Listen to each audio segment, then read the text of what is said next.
The Seminole Headlines 93.3 Real Talk Radio and Warchant TV begins right now. And it's another version, a different version. They're always different these days, guys. If you're watching on Warchant TV, don't forget to like and subscribe and share. Let others find the love, all that good stuff. And if you're listening on 93.3, thanks a lot for that. We always appreciate it as well. Just Corey and I today. Should be a lot of fun. It's all we need. That's all anybody needs, That's really. all we need, That's baby. all anybody Let's needs. go. Two of us. The hour, as always, brought to you by our friends at Register Sausage. Yay, sausage! Which we've got a minor reason to celebrate finally, besides the goodness that is Register Sausage. Registersmeat.com, right? Is that right? Right, yeah, Register Meat. Well, yeah. What's right. the reason to celebrate? We got an offensive lineman. Oh, yeah, there you go. D'Mitri Emmanuel. Yeah. He said yes, and he's going to be here, and he's a guy that's played a ton of football, and Atkins knows him, obviously, because he was at Charlotte. He's played a lot of different positions, meaning all along the offensive line. And basically, is it not true that every offensive lineman that transferred here or transfers here is immediately the best offensive lineman we have? It feels that way. Well, every time we get somebody, we're like, oh, I thought Bless Harris was being brought in to be a backup. Clearly, he's got to start. Yeah. And Gibbons clearly had to start, was the best guy we had. This guy's probably going to start. Well, before we get into that, Jeff, I think we need to address the elephant in the room, or the elephant not in the room. And I that's was going Ira. to bring it up. Ira not being here. He's being a good dad, right? It's not like he's sick. Don't worry about that. No personal issues. It's just he's fine. He's taking his daughter. His daughter has great friends apparently that bought her tickets to her favorite band, and they just happen to be in Miami. So Ira was driving two of his daughters to Miami to go watch this band. And so he could not be with us today. So we'll try to carry the torch without him. Won't be too difficult. You know how, and we love you, Ira, of course. You know how. But if there was one person to be missing, clearly. Yeah, you really did luck out. Guys, you got real lucky. You did. Yeah, that was the right guy to have to go. No, I was going to say that, you know how I'm such a music snob that I'm like, suspect this band. Right. I have a suspicion it's a terrible band. Oh, I don't know the name. She told me the name. I never heard of them. It's just a guess. Yeah, it's a name I never heard of. They might be like indie rock. They might be right up your alley. Well, it might be a Bowie cover band. Yeah, I doubt it. Probably not. Yeah. No. His daughter's favorite band is a Bowie cover band. That's that her friends bought her tickets to in Miami. Yeah. It's amazing. And she's 20. Of course. It's impressive. Yeah. Yeah. No, I doubt it. We'll get to a million questions today. Actually, you guys did a good job. You brought it. There are a lot of questions, not just willy-nilly. A lot of questions. On Facebook, you mean? No, Twitter too. Oh, Ira solicited Twitter questions? He did. Oh, look at him. No, I already kind of went through a lot of these. Okay, I'm pleased. I'm really pleased. Corey, you're getting the love you so desperately need and deserve. That I'm looking skinny. People notice that you've lost some weight. Yeah, about 17, 18 pounds, Woo! and it's firming up into sweet, thick muscle. Well, we used to talk about how if you stop drinking soda, and then you were a booze hound for years. Yeah, that ultra out gets of control with the amount of ultras on a nightly basis while watching Netflix. Yeah, but not anymore. Now it's I go to vodka water. I'm being responsible. I just went to the straight liquor. You're really doing the liquor with I got my Mios. I threw my Mios in my water because I hate the taste of regular water. So yeah, it's working out. I don't think that's true. You don't actually hate the Nobody taste. hates the taste of water. It's like hating bread. It just bores me to death, and it has no taste, and I don't enjoy it. That's all. This water's boring. So when you played sports way back when, you didn't love just to guzzle water at the end of a practice? Pop open a Coke. It might have been why my athletic career was stunted when I was 15. All right, so we haven't spoken since it happened, but what a disaster. I feel like every time we talk about Florida State, it's a freaking disaster. It pisses me off to no end. I get back from Tampa after the Lightning win, and they did again last night, swept that ass, get you some Florida. Anyhow, I get back, and I'm like, the last thing on earth I'm worried about is the softball team. Sure. I'm not worried about the softball team, Corey. I've assumed rightfully that they're just rolling on. They've earned it. There's no reason for me to worry about them. They're like 109-2 over the last 111 games. I'm like, I got no reason to worry about them. I want to check this baseball team and just see how bad we are. I'm going back to look at highlights, and of course they get swept, taking ass kicking. We'll get to them momentarily, but then I'm like, well, let's see how the softball team did. I know they run ruled USF. Let me double check this because I'm always checking in. Sure, right? I know. Yeah, and then I look. What is this nonsense? Yeah. Were you there? I was there Saturday for the run rule. I was not there on Sunday, which might have been the issue. I wasn't there for that, and they let them lost. down. Yeah. Yeah, man, it was crazy. They were 32-0 against non-conference teams before that day. Yeah. It's just crazy how one bad day, and it was a bad day, but this is the reality of postseason sports, right? Or postseason life. Think of the Panthers. Didn't they have the best record in the NHL? This and they just got swept. Yeah, by the Lightning. I mean, it happens. But the Phoenix Suns had the best record in the NBA. They got swept. Postseason is so hard to predict. No, it's not true. But it is. With the softball team, there was no predictors that would think they would kind of fold on after what they've done all season. It is stunning. The level there's not the balance of competition in women's softball that there is in many other sports. It's better than women's basketball, but there's not a ton of teams that would do that. That's a collapse. Yeah. And I love this Florida State team, this program, and the success they've had under Lonnie Alameda. We know that's why we take it for granted, because they've been that good. It doesn't happen. That's a 25-loss Mississippi State team. Right. That's a choke. Yeah. They choked. Yeah, There's no getting around that. And especially the first game, losing 5-0. I mean, I don't know what that was about. That's when you got to just step on the throat and in the regional. Once it got to that second game, there's a lot of pressure on you there. That's what I think. And I said yesterday on the show that it begins to shift. Like all of a sudden, the expectations become a burden. Yes. There's a weight.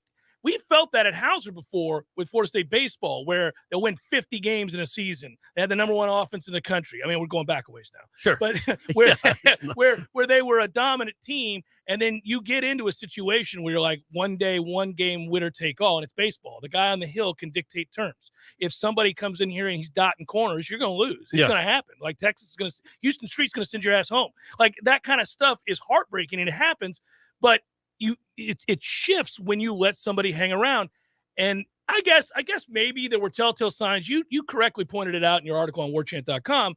It wasn't like just because they broke the record for wins in a season and win percentage and all of that they were the juggernaut they've been other years.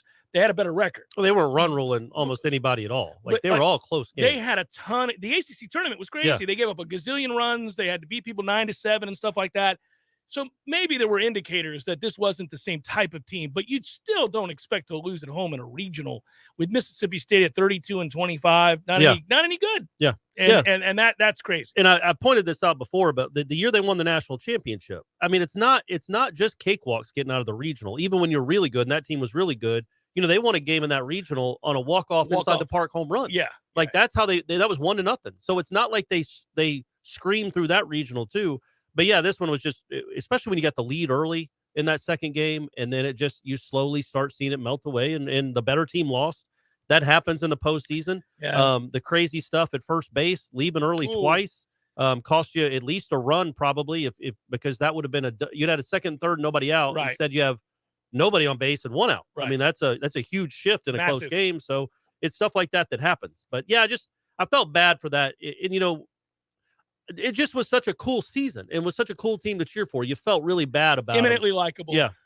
And she's all class. And somebody brought it up in the chat here. It's true. We brought this up yesterday, but I feel the need to point it out again. If I'm going to be critical of the collapse, hey, look, they've been so good. It's the reason that we're all in shock that it happened. Yeah, and they've been good in the postseason. Yeah, they've been really last good. year they went on a crazy run in the postseason with all these players. They gave Oklahoma a run for their money, and that team is loaded, as we know. And of course, they've won a national championship. All that's all a given. And she's all class. After that loss, she's at the dais. She's having the conversation. She gave all the credit in the world to Mississippi State. She didn't blame the umpires. Right. She was asked about it not once but twice. She refused. She deflected.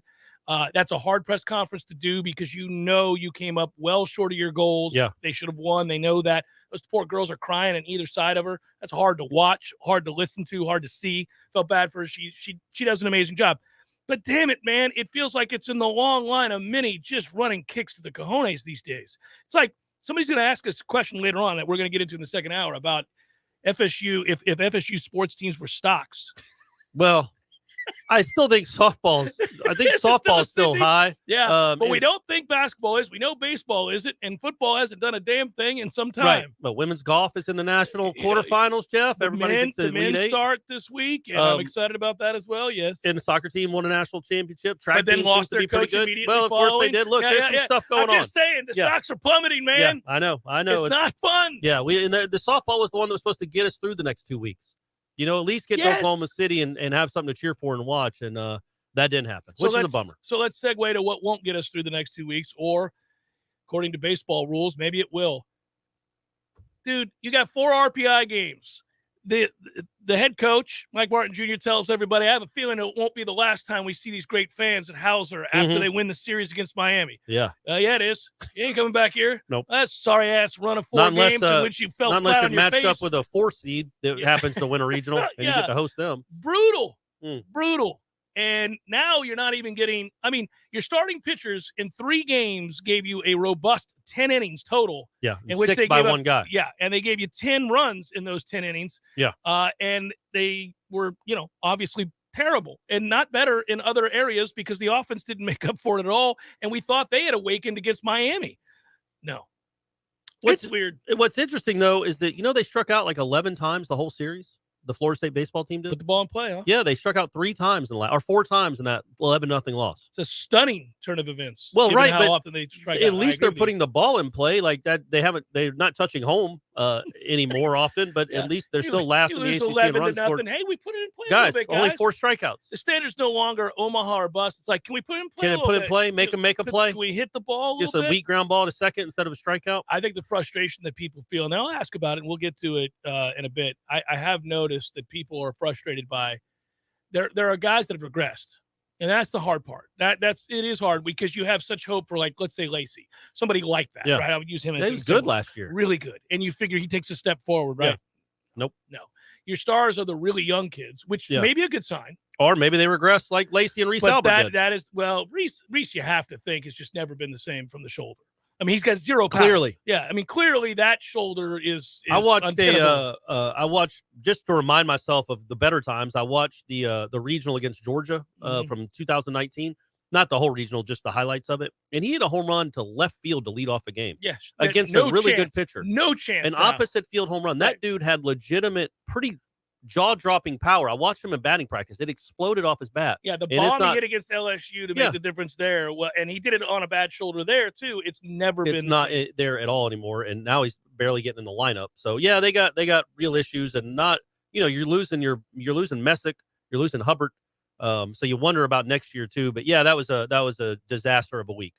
So they lose all 4, twice on a walk-off, back-to-back walk-offs. I thought those 2 games they played well. I mean, what do you do? Wyatt Crowell's been great for you. I know he got squeezed a little bit, didn't make a play when needed to be made, and then they were down to their final strike. Harken back to the Armstrong kid being brought in. That was weird. I don't know what was going on there, but Crowell comes in and he's pitches well, and then gives up a bomb when you have the lead. Armstrong, at least it was tied, but I thought they played well in those 2 games. They got down 4-0 in that game. Yeah, against that's North a game Carolina, where you can say baseball being baseball happens. But then you would have liked your ace to come out and dominate the next day. That didn't happen. Thanks for the 1 inning. No, that was Hubbard. Oh no, Hubbard gave you 1. Yeah, Messick gave up 4 runs. Yeah. But yeah, they just it didn't all click this weekend, Jeff. It was a bummer, and now but now look. What's so goofy about these sports? What if Florida State does get hot and wins a regional? You won't be stunned. No, but it's like, did they have a better season than the softball team? That's what's so weird about, because they've been so up and down. People love to pick and choose the way they decide what's a good season and not. They're going to tell you that the softball team had a great season and just got really unlucky. Let her do it again. Well, then you start having to answer some questions. People start getting really What are we doing here, Lonnie? Yeah. What are we doing? Can we get Oklahoma assistant coach here? Somebody knows how to win? That's when it starts getting ugly. You can win all the games you want. Hey, I said to Tennessee fans, the unreal season that baseball program's having out of nowhere. That program's having a season for the age. I'm like, well, doesn't matter, guys. If you don't win at all, it's like it never happened, according to Florida State fans. Doesn't exist. Yeah. What's the bother? Those 4 months weren't even. Doesn't even matter. That happen. Journey didn't take you anywhere, but into the side of a wall if you come up short, pal. All right, we'll get to Florida State's new commitment in a second. It's D'Mitri Emmanuel. We've talked about him for, I feel like 10, 14 days now. Yeah. It's finally happened. We'll talk a little bit about his impact and where Florida State's at. We're starting to get some numbers that I want to go over and have some fun with this too, because it's the off season and you can get the look at headlines. I'm a gambler. I do. I remember that. And there's some things there that I find fascinating. Some of them relate to Florida State, some not so much. But we'll get into all that this hour and then get to headliner questions in the second hour. It's Seminole Headlines, 93.3 Real Talk Radio and Warchant TV. When I get home from work, I'm ready to relax. So I call Swain Pools and Spas to put my pool in the back. I call Swain Pools and Spas. Now I'm soaking up the fun when I want to. Truckloads of new and used Caldera and Hot Spring Spas are available now at Swain Pools and Spas. Don't wait. Get to Swain Pools and browse the best inventory to find the spa of your dreams. These won't last long, so come see us today. Just look for the huge sign on Tharp Street or call 386-7113 for Swain Pools and Spas. I know what you're thinking right now. Where can I find a place to get my car fixed and also check out some awesome new hot tubs and spas while I wait? Well, you're in luck. Because when you bring your car or truck in to get serviced at Tallahassee Car Care, it's under the same roof as Swain Pools and Spas for tires, brakes, bodies, tune-ups, oil changes, and all the service you need to get back on the road. Choose the certified technicians at Tallahassee Car Care. Drop by our shop on Tharp Street or visit online at TallahasseeCarCare.com. Hi, my name is Shannon Pash, and I'm the principal at Red Hills Academy. We will provide a challenging, rigorous curriculum. We will also work with our students to teach them how to set goals and then how to work to reach those goals. Red Hills Academy will offer the Spanish language every day. Relationships are really important to us, not just with our students, but with our families and the community. This benefits parents and students alike because parents get that involvement within the school. Easily apply online today at redhillsacademy.com. Now go call Seminole Glass. They'll get on the road and get it done fast. Your local family-owned glass company, serving the Big Bend for over 15 years. At Seminole Auto Glass, we care about your safety. Insurance will send you wherever it benefits them, not the quality of service. There's a difference in auto glass companies. Trust your local auto glass experts. Seminole Auto Glass. They handle any kind of broken glass, and you know who they are. Better call Seminole.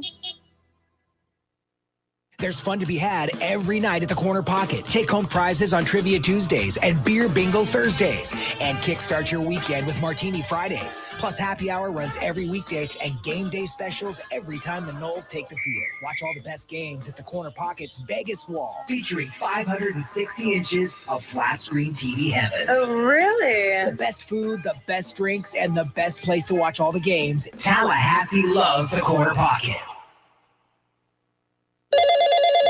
Thank you for calling the Medicare Help Desk. How can we help you? Can you help me choose the right coverage for myself and my wife? We sure can. We can help you choose from Medicare supplements, Medicare Advantage, or standalone prescription drug plans from over 30 different insurance carriers. How much does it cost? We have a fixed income and can't afford extra expenses. At the Medicare Help Desk, the consultation is completely free. We are here to help. Thank you, Medicare Help Desk. Hi, this is Justin Colvin, founder of the Medicare Help Desk. In my 17 years of experience, I routinely speak to seniors who are overwhelmed by the multitude of coverage options available to them. That's why I created the Medicare Help Desk, a place for you to get clear answers to all your questions and make sense of all the confusion. I've helped thousands of clients, and I live right here in Tallahassee with my family. I am active in my church and wish to help and serve my community. If you need help navigating the Medicare landscape, I'm easy to find. Just visit the MedicareHelpDesk.com. That's the MedicareHelpDesk.com. Life is stressful. Dinner shouldn't be. That motto is why Register Sausage has been doing business in the Florida Panhandle and Lower Alabama for over 75 years. A proud sponsor of Seminole Headlines, Register Sausage always provides the best Southern smoked sausage to over 140 grocery stores and restaurants throughout the Southeast. Headliners have discovered the Register's difference. You can too. To find a store that carries Registers near you or to buy directly, head to registermeats.com. That's registermeats.com. Register Sausage. Yay, sausage! Seminole Headlines returns now. Head to YouTube and search for Warchant TV today to catch the show live or on demand. Now, here's Jeff Cameron, Ira Schofel, and Corey Clark. So it's fascinating. We'll get into more questions today than we normally do, partly because it's just a two-man show today, but also it's freaking May. It's right. It's late May, and you know. So the audience is the third person today. You guys are filling in for Ira. Yeah, and we'll have fun with this. I'll look at both the chat and the Twitter, and I should say I'll look at all three, Facebook as well. So we've got all of these, and we'll get to them. But first, I mentioned a moment ago that Charlotte offensive lineman, formerly of Charlotte, D'Mitri Emmanuel, announcing that he's transferring to Florida State. He's 6'2", 6'3", 305, 310 pounds, depending on where you look. And of course, he's worked with Alex Atkins before. And he's a guy that has played tackle and guard and center and everything else. So a lot of experience. I think it's if you go back and, a lot of times. What do you think he's coming into play? What do you think they pegged him as? Do you think they need help at tackle? You think he's going to be a guard? Well, They've moved Washington to first of tackle. all, I think he's a guard. I don't think he's a tackle. But then that means they want Washington or just depth in Yeah. case something happens. They have to move Darius to tackle. I believe you just find 5 that are better than the 5 you have at all costs. They haven't had, now they have since recruited a tackle. We know that, but you don't want to start freshmen. Right. So, for years we've kind of had to play guards as tackles because we didn't have actual tackles. But at the end of the day, you just need plus players along the offensive front, and they haven't had that in a long time either. So they're just going to have a competition, and the best 5 are going to go out there regardless if they project as a tackle or not to a certain extent. Now, they already know Scott's a tackle. Yeah. And you have him locked in. Gibbons is a guard. Lyles, I assume, is a center, maybe a guard, but probably a center. We're hoping he wins the starting center's job so that Maurice doesn't have to start. And then it's Washington, either guard tackle, this kid at guard tackle, and then Bless Harris is a tackle. So those are your 6, you feel. With Maurice Smith, if you want to throw him in there, those are the 7. 7 guys. You have 7 guys, and this kid's 23 years old. He started 24 straight games at one point for Charlotte up until the middle of last season. So, yeah, man, he's at worst, he's depth. And at best, he's better than what you had at a certain position, and he makes you better. Probably not significantly better. He's not a second-round pick or anything, but he can make your offensive line better than it was going to be 5 days ago. If you look at this isn't the be-all, end-all, but if you look at the PFF rankings, and Ira pointed this out, but if you do, he's an upgrade for Florida State. When I look at him, he looks like he's very good in pass pro. It's hard to know, though, because is he blocking kids from Correct. Miami and Clemson? Correct. No. He looks fine in pass pro. Yeah. I don't think he's a dominant run blocker. But the bottom line is they've been so bad for so long up front. If you can find a level of decent, can we get to medium? I mean, he can maybe play center for us. I don't doubt that. That's a possibility. They've got to do something better than what they had. I mean, in the second half of last season, bless his heart, he fought like hell, and he's pretty athletic, but he's so tiny. Maurice was just getting thrown into the backfield. Well, yeah, and that wasn't competitive. And Devontae Love-Taylor wasn't good at all last year because of his injury too. So you had 2 guys that were really weak links, and those should be upgraded. So, and last year the offensive line was at times troubling, other times average, which was much better than it was 2 years before that, right? Aspire to be average. Yeah, just get me to average because you got a quarterback that can make the first guy miss. Yeah. And I think the way they call the game, obviously, they do a good job of finding ways to run the football. The quarterback helps with that as well, but to try to create some balance. Now, I don't think this is going to be like the more that the offseason has kind of been allowed to sink in, and I've thought back on what we witnessed in the spring, I still don't think this is a very good offense. I still don't think that they're like, are they middling in the ACC? Let's hope that would be an improvement. If they get to, 5th or 6th in the ACC, that's an extra 4 or 5 points, which is probably an extra win or 2. Which is everything in a year where you're aspiring to get to 8 wins. I mean, those 50-50 games, of which there are a lot on this schedule, you have to hope just being middling in the ACC on offense, if they can get to that place. If a guy like this helps you just get to middling in the ACC, maybe an extra win is the difference between 7-5 and 8-4, certainly 6-6 and 7-5, something like that, maybe. You remember the scene in Moneyball? It was in the book too, but when he talks about we've got to get this amount of runs to get to 92 wins, and he breaks it all down. I feel like Florida State's offense, you have to get to 385 points on the season, 385 to 400 points. If you do that, that should be enough of an upgrade to get you to 7 or 8 wins, just by the sheer math. And the defense should be decent. Yeah, I think the defense is going to be okay. So, but you've got to find a way to get to 380 to 400 points. And last year you did not. Last year I think you were probably 310 points. So you got to go find 70 points. You got to go find 10 extra touchdowns. It's funny to watch the lines. And Duquesne will help. Duquesne will help that. You might get to 60 points in that first game. Yeah, there you go. That changes everything. Just shut it. Just shift down now. It's funny to listen to or look at the lines of questions that we're getting because of the bitter disappointment of the way that softball ended. Obviously, baseball doesn't go into the postseason on a roll. Tough week on the diamond. After a really good week, the week before with the ACC championship and the Miami series. But the football team hasn't been good in some time. Correct. There's just the soccer team is great. Lost the coach that made them great. Right. There's a lot of feeling of dread. I know how embittered you are by the lack of the ability for that sand volleyball team to get over the hump. What are we waiting on here, Don't know. guys? This is like Bowden in the early 90s. It's like a Martin thing. Yeah. Like, what are we Come doing on. here? Every Come on, Brooke, year. Niles, get it together. Bridesmaid. Yeah, so, unless we come in here and lead with track. Yeah, and even then, when it was last, they haven't won one since Dix was around.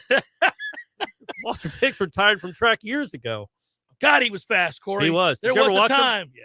But did you ever, I stood on the infield when he ran 100? Yeah. Oh, my gosh. That's something to see in person. Watching any of those guys to run, when they run by you. Well, they're so finely tuned. Their bodies are not unlike the way that drivers understand cars. Like that, everything has to be just right. They always have the massage therapist and everybody around. Like they know every part of what has to be in line for them to run a time of that magnitude. Yeah. And because the difference is, obviously we're talking about 0.0, it's crazy. So, when you watch guys like that, you could just tell that they're in better touch with their bodies than anybody else is than we are with ours. Yeah, and look at this. Look at this. I mean, think about the 17 pounds you've lost. Yeah. And you're miles from being in touch with your body. Correct. By way of comparison to Walter Dix. Yeah. So that's what you aspire to. Well, that's what I'm trying to get. At some point, you could feel about your body and be in tune with your body the way that world-class sprinters are with theirs. They have over 50 sprints, right? Don't they have these track meets for over 50 folks? Mm-hmm. That's what you and I are going to be. No, I'm not going to. I hate track. I ran track and field in high school, but I know you did. I hate it. I'm going to do the pole vault. I always thought that'd be fun, but I think the first couple would be really scary.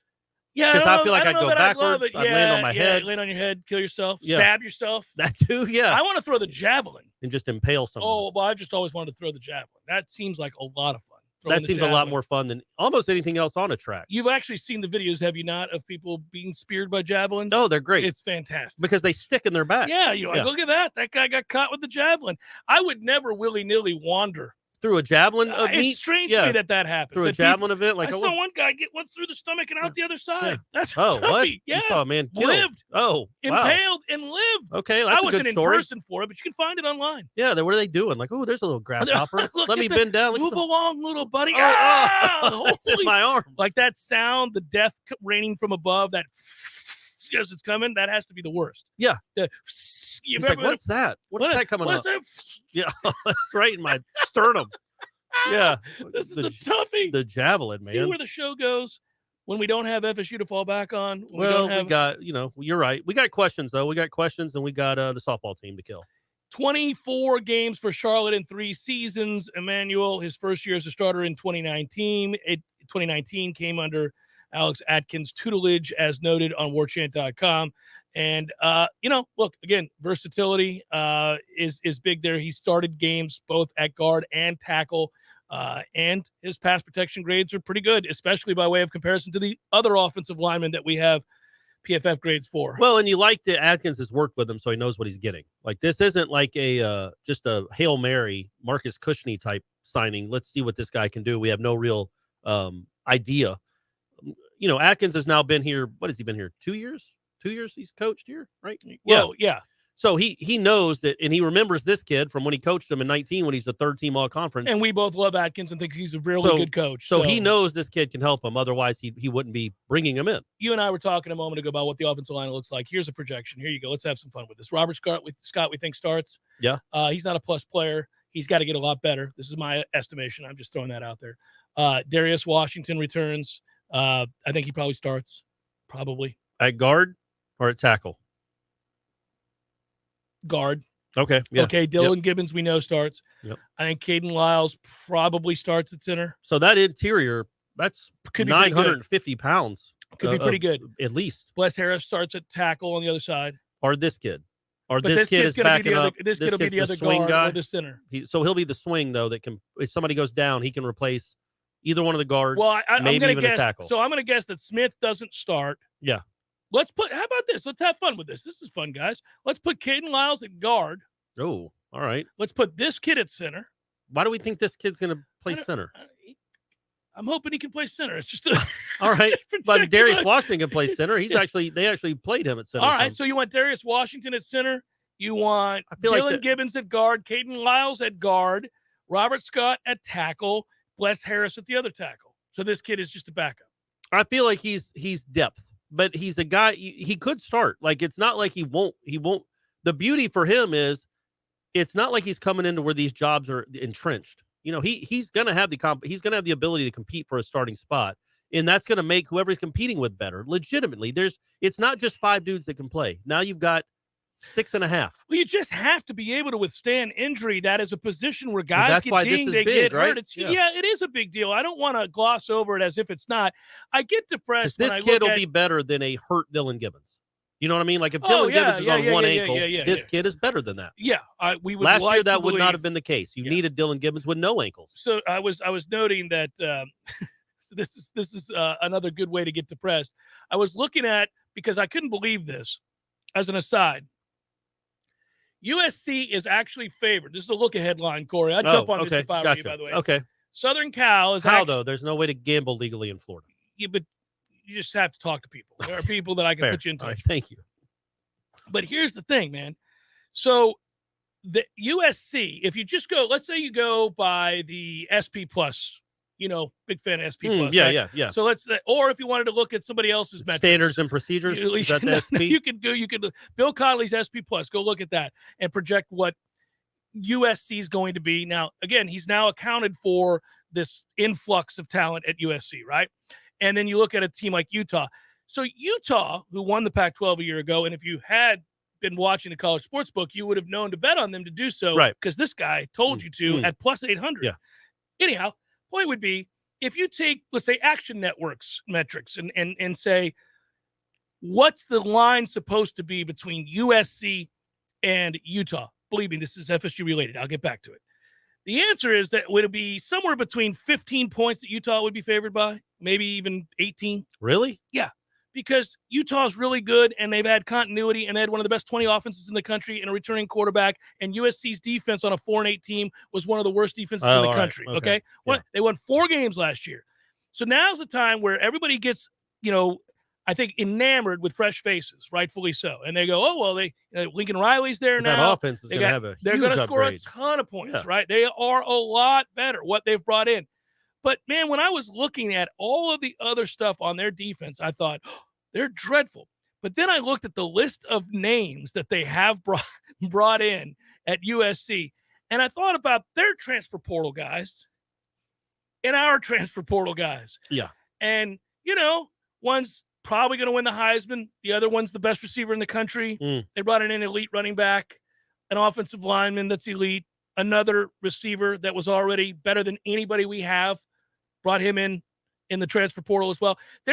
I guess the point would be there are 9 players. They brought in 14. There are 9, all of whom are infinitely superior to a single one of our transfer portal guys. Yeah, well, they don't have to take projects. They take a Bolitnikoff winner. They get a Bolitnikoff winner. Yeah, they went 4-8. But isn't that honestly? I like Mike Norvell a lot. There's a chance he can get this thing done. His offense for 2 years isn't something that Jordan Addison is appealing to Jordan Addison. Lincoln Riley's offense is appealing to Jordan Addison. But and it's Caleb frustrating Williams. because Lincoln Riley hasn't won a playoff game. Lincoln Riley hasn't. I mean, all he does is produce first-round picks and Heisman winners. I get it. So that's the difference. And of course, Caleb Williams wants to go with him, and that's why he went to Oklahoma in the first place. And that's why Jordan Addison, he knows he's going to go catch 100 balls for 1,800 yards. And I mean, you just look at these numbers with Florida State, and it's just not tracking. My point would be that it's not fruitless. It's just that you really are settling, and it's always relative, of course. But we're excited today because we got a kid from Charlotte. Yeah. Hey, man, it's a wake up call. It's a toughie. It's a damn toughie, I tell you. Seminole Headlines 93.3 Real Talk Radio, Warchant TV. News now. The J.M. Smucker Company is recalling a number of Jif peanut butter products over concern of salmonella contamination. The FDA and CDC and other state and local partners say they are investigating an outbreak of salmonella poisoning involving 14 people in 12 different states. The CDC says 5 of the 14 patients contacted them directly, and all 5 had eaten different varieties of Jif peanut butter products before becoming ill. Smucker issued a voluntary recall for several dozen products with lot codes of 1274425 through 2140425, but only if the first 7 digits end in 425, which indicates they were made at the Lexington, Kentucky facility. The lot code can be found alongside the best if used by date. The product has a 2-year shelf life, so consumers are urged to check any packages of Jif peanut butter in their homes, regardless of purchase date. This is Rachel Anaya through Real Talk 93.3 Local News Update, brought to you by Macklemore Systems, Tallahassee's go-to Mac store. Check them out online at MacklemoreSystems.com. This is meteorologist Paul Trombley with your Real Talk 93.3 weather update. Chance for scattered storms this afternoon. Otherwise cloudy. High of 87, southerly winds 5 to 10 miles per hour. Chance for scattered thunderstorms again tonight. Lows dip down to about 71. Cloudy skies expected. Chance for scattered storms tomorrow. Highs level off around 87. Cloudy skies. This report is brought to you by the Lawn Johns. For all your landscaping and lawn care needs, visit thelawnjohns.com. Right now, 88. Sellers Tile does it better for business owners, contractors, designers, and homeowners. Better design ideas, better quality tile, carpet, and hardwood flooring, better mosaics, ceramic, and vinyl solutions. And Sellers makes it easier with their amazing showroom and first-class professionals. Maybe it's time to get Sellers working for you on Capitol Circle Northeast, just north of Mahan Drive, or online at sellerstile.com for better style, quality, and design. Go with Sellers in Tallahassee. Call 656-8453. There's fun to be had every night at the Corner Pocket. Take home prizes on Trivia Tuesdays and Beer Bingo Thursdays. And kickstart your weekend with Martini Fridays. Plus happy hour runs every weekday and game day specials every time the Noles take the field. Watch all the best games at the Corner Pocket's Vegas wall, featuring 560 inches of flat screen TV heaven. Oh, really? The best food, the best drinks, and the best place to watch all the games. Tallahassee loves the Corner Pocket. Life is stressful. Dinner shouldn't be. That motto is why Register Sausage has been doing business in the Florida Panhandle and Lower Alabama for over 75 years. A proud sponsor of Seminole Headlines, Register Sausage always provides the best Southern smoked sausage to over 140 grocery stores and restaurants throughout the Southeast. Headliners have discovered the Register's difference. You can too. To find a store that carries Registers near you or to buy directly, head to registermeats.com. That's registermeats.com. Register Sausage. Yay, sausage! Seminole Headlines is brought to you by Register Sausage, serving the Florida Panhandle and Lower Alabama for over 75 years. To find a store near you or to buy directly from Registers, head to registermeats.com. That's registermeats.com. Seminole Headlines returns now. Head to YouTube and search for Warchant TV today to catch the show live or on demand. Now, here's Jeff Cameron, Ira Schofel, and Corey Clark. No Ira today. He's away being dad down in South Florida. In the interim, Corey and I will hold it down. I agree, Dan Squatch. I think that, listen, I'm here for the ride. Getting a 23-year-old with experience at center is huge for interior depth. We've got 6 offensive linemen as freshmen. We've got to bridge the gap until they catch up in the weight room. I was making this point on yesterday's show that we've got to get out of this just vicious cycle of starting kids before they're mentally and physically ready to play. You can get away with it sometimes at the skill positions. Kid's really fast, runs a 4.2 40, and he can jump and catch, then you can put him out there as a freshman. But the offensive line is no place for a kid to be thrust into action too soon, because it's not just the physical beatdown that they take that affects them down the line, by the way. You see they end up, I think, being prone to injury in their sophomore, junior years because of the beating they take their freshman year if you play them. And then secondly, the impact it has on them emotionally, mentally, it's brutal. Your confidence wanes. Think about it. It's just, if some guy across from you who's a redshirt junior at NC State, that he's been in that weight program, he's lifting, he's eating, presumably, if they're trying to win, he's on steroids, he's doing everything in his power. He's just manhandling your ass. Now, you were dominant if you came here as an offensive lineman when you were in high school. You were probably dominant because of your surely because of your size. You were just able to push people around. That's not the way it works when you get to big-time college football. Everybody's big. Everybody's strong. At that point, technique matters. At that point, you got to be even stronger and smarter. And you get thrown around like that, it affects you moving forward. And we've watched this Florida State offensive line be beat down and beat down and beat down. And they surely understand they're ridiculed around every turn. They get made fun of on College Game Day every week. They preview a Florida State game if they even bother. Right. And certainly they know locally Jeff Cameron's going to rip their ass all the time. Amen to that. That's right, baby. So tough love Cameron has tried to come in here, but there's only so much I can do for you. They don't like tough love Cameron. They have not responded well. They're not like whoever that closer was that was lights out. Yeah. So what are you going to do, man? What are you going to do? So, yes, I agree. Getting somebody to come in here that has all that experience, size, and strength, it will help this team, and I shouldn't poo-poo it. I am happy they got him. It just gets depressing when you start doing comparisons to where we want to be, where we should be, where we're certainly not. Yeah, and you'd think, okay, but again, this offensive line will be better than it was last year, right? Like, you didn't lose anybody but DLT, who wasn't good anyway. last year because he of the was injury. terrible, yeah. So you're going to be better than you were last year, and that's all you can try to do. You can't go from below average to great, but you can go from below average to average or slightly above average if these guys develop. If Robert Scott gets better, if Darius Washington takes another step, if Caden Lyles becomes something, you could be maybe even a little bit above average, and then maybe the next step is you're good. Like those things can happen. It's just, true. This is the first step up the stairs or Yeah. the second step up the stairs. No, when there's a complete rebuild, when you're in the midst of it, it's hard to be patient. It can be intellectually, you can know that's what this is. You can tell yourself that. I've championed that, talked about that at length. But when you're mired in it, it gets hard because you really, I mean, again, you don't feel like you're asking for much. You're in the sorry ass ACC and you can't finish above 500. And that too, like that tells you more than even the the transfers you're bringing in. It's like, yeah, man, you haven't had a winning season in 5 years. Like that's troubling. But or 4 years. I guess they have one in 17, didn't they? I think they did. I think beating Southern Miss gave them a winning record. That didn't feel like a winning. What a big moment. Well, in Shreveport, that was the last great moment in the Florida State run. And you got to go celebrate it. I did with the pig on the roof at the barn. What a day that was. It was 12 degrees. Were there any goats? I mean, there are always goats rolling around in Shreveport, probably. That's the best part of Shreveport. Well, the Hustler Club was closed. That was a bummer when we were there. I don't know if it was closed because it was the racing holidays. To get there, yeah. Well, it was right across from the team hotel, which is always the Hustler Club was. Yeah, the Hustler Club was. And the team hotel was the casino. Not a good one. They were playing War. I think they had War as one of the games. Go War. Fish. Go Fish. They had a Go Fish dealer. Good stuff. It was a different kind of casino. Yeah. But yeah, I mean, I think these are the necessary steps to get to be a good program. Like, yeah, you got to bring in depth. Like, theoretically, you want the kid from Georgia, not the kid from Lamar, at tackle. But you got the kid from Lamar, which is maybe an upgrade of what you were going to have. Not a significant one, but an upgrade. You've brought in 11 transfers now. Don't we think all 11, at least 10 of the 11 are going to be part of the plan?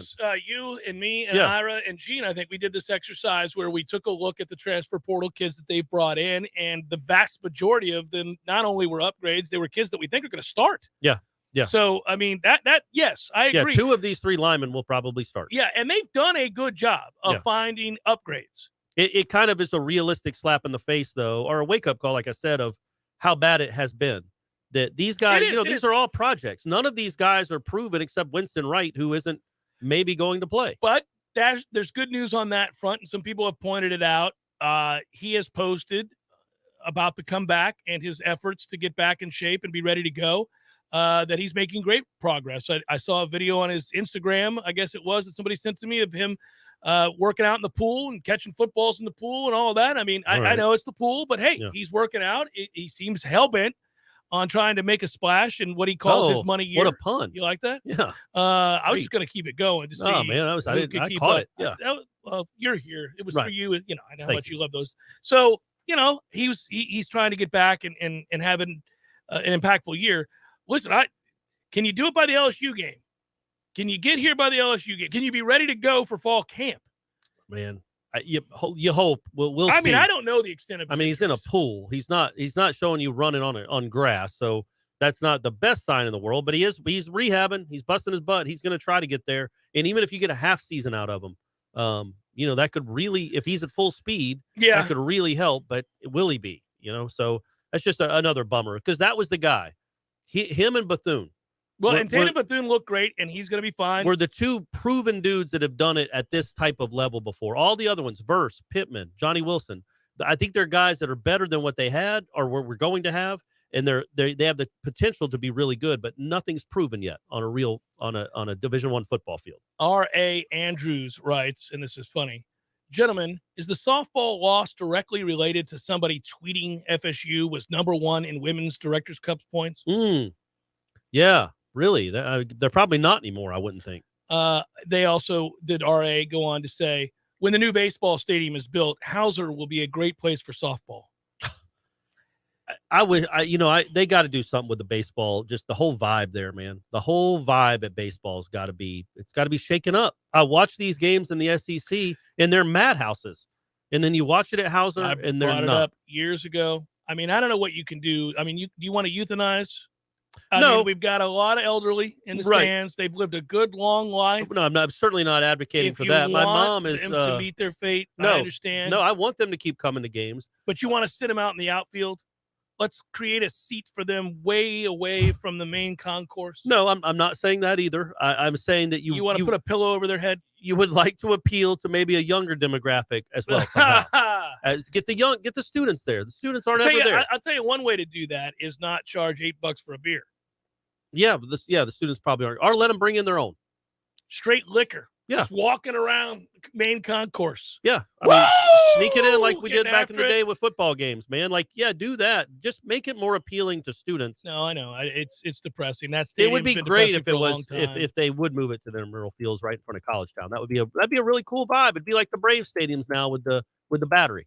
No, I agree. I've said before that it's become an exercise. Speaking of frustration, and depressing moment after moment in watching the postseason these days, because it used to be that you would look out there and you'd occasionally see a stadium that you thought, a little envious of their stadium. That's pretty nice. Like, I always relished in the fact that, in the 90s, that this was a place that was thought of as being one of the cathedrals of college baseball, one of the great places, right? Friday, Saturday night, it was electric. It was crazy, right? It was electric. But it's been a long time since it's been electric. Yeah. It's been a long time since it's been fun. It's been a long time since that stadium looked fresh.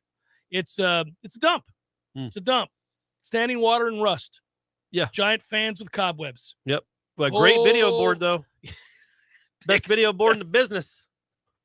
That's all I'm saying. Don't look under the stadium either. It's flooding. No. Just concentrate on that video board. The video board and no stats. No stats. Just a whole lot of that guy standing there. Picture of Jonas Scalaro there it is, staring baby. at you. Yeah. Seminole Headlines, 93.3 Real Talk Radio, Warchant TV.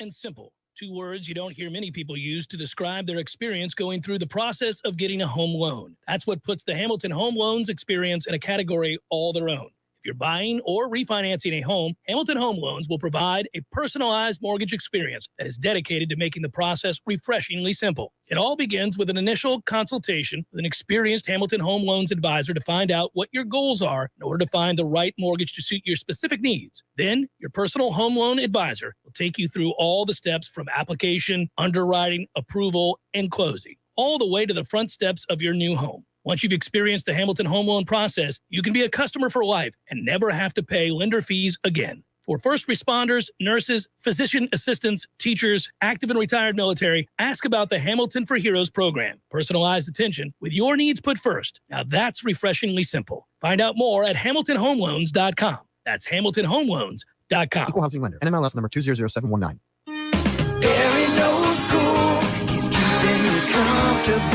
This is Kyle, service manager from Barano Heating and Air. Schedule an appointment from your mobile device to learn about our Total Comfort Service Program. With guaranteed same-day service, 15% off necessary repairs, and $25 berry bucks to use towards air filters and other products. Turn to the experts at Carrier and Barano Heating and Air. Any day, anytime, anywhere. Online at baranoac.com. Florida license CAC 1816-186.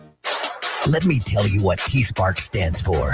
It stands for strength, commitment, teamwork, and heart. We don't ever quit until we've got nothing left to give. Our team is unstoppable. Want a guaranteed win? Call T-Spark Enterprises for your next roofing or construction project. We conquer all peaks. TSparkConstruction.com. License number CCC 1331204. Well. Hey, Jeff, look at this place. Yeah. Well, doing well. It's been a while since I've seen you, brother, but, it hasn't been a while since I've been over to Gordo's. I go there on the regular because of you, Eddie. Well, we keep you regular. Well, that's true, but I think of Gordo's as a place to sit down, have a cold beer, talk to your friends, enjoy the sports, eat the delicious food. But I think of you as Uncle Eddie, a man who takes care of his people and takes care of the town. I appreciate that, Jeff. Hey, and we'll keep you regular. Gordo's, bringing the flavor and flair of Cuban food to Tallahassee since 1996. Many orthodontists in Tallahassee can straighten a smile, but at Birch Orthodontics, they're dedicated to providing the finest care possible. The experienced and friendly staff is trained in all of the latest techniques. So whether you need standard treatment like braces or Invisalign, or you have a more complicated case requiring extra attention, Birch Orthodontics is here for you. Set up your free consultation today by visiting birchorthodontics.com, BURCH orthodontics.com, or call 850-877-1692. At Birch Orthodontics, they create beautiful smiles that last a lifetime. Seminole Headlines returns now. Head to YouTube and search for Warchant TV today to catch the show live or on demand. Now, here's Jeff Cameron, Ira Schofel, and Corey Clark. Mark, what do you guys, Mark writes, what do you guys make of Jimbo calling Saban a narcissist? Kind of ironic. At least Norvell stays professional. Saban, Jimbo, and Dabo need to jump in a camper together and head to counseling. That's from Mark. Thanks, Mark. Thanks for the contribution as well. Thank you, buddy. Yeah, we laughed at this, and it's ongoing. The interview that Jimbo gave with a San Antonio television station, where he doubled down and said no, he's not going to accept Nick's apology and all that. That's fine. He also said he checked and only one of his players had a NIL deal. You believe that? I like sure number one that he checked. I like that now after running his mouth for 10 minutes, he went and checked, and it's like, oh, we only got one guy. Come on, man. I think that if he said it, it can be technically, if there's a plausible deniability of some kind, there's a way that he could prove that to be true. What do you think of Florida State's recruiting class, including portal guys? You think they only got one that's got an NIL deal? Well, we were late to the game. I don't know how many guys do. I mean, no, there's plenty of guys. I'm guessing there's more. We know Jared Burse has it because he came out to the Warchant thing. Yeah. There are more. There's more than one. That's what I'm saying. That's why it's so disingenuous. It's crazy. I don't know. And I don't understand why he's so defensive about it, buddy. Because you're playing with the rules. That is ego. It takes away the credit that he would get for just being an elite recruiter. Like if he could take credit for bringing those players in a way that didn't involve money. We already know he's an elite recruiter. Like he's proven it. Like, buddy, yeah, that is one thing we all agree on is he can really recruit. Yeah, and that's been evident everywhere he's been. Yeah. So nobody's taken. We know you're a great recruiter, Jimbo, and you're a pretty darn good football coach. It's just weird that he was so defensive. He is and he isn't. There's some weirdness to that too. We both agree on that as well. Yeah. Yeah, I don't know. Listen, there are plenty of players that have NIL deals here.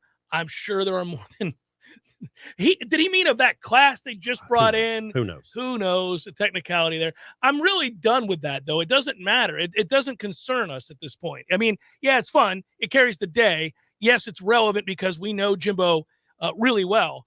But because I just feel like that's an argument happening in a different league on a different level. And I would love for us to be accused of cheating. I'd love for us to be How accused. about that? Yeah. I would love Where for Florida us State get to all have these some, players you're from. Right. Yeah. Yeah. I want somebody to look at Florida State's roster and go, what the hell is going on here? They haven't had a winning season in 4 years. Got and 9 5-stars? Yeah, what is this? What is Mike Norvell doing? That's right. Cheating his ass off. That's what he's doing. Do what are you something going to do about about it. it, NCAA? Nothing. You got nothing. So, I mean, I'd love for that to be the case. That's when you know you're back. When people start accusing, ain't nobody accusing Florida State of cheating now. They're like, when is Florida State going to wake up and start cheating? Did they stop cheating? They clearly gave happened? it up. They gave up the ghost. What happened? The administration want to go Ivy League? Yeah. What are we doing here? Crazy. Aren't they trying to win games?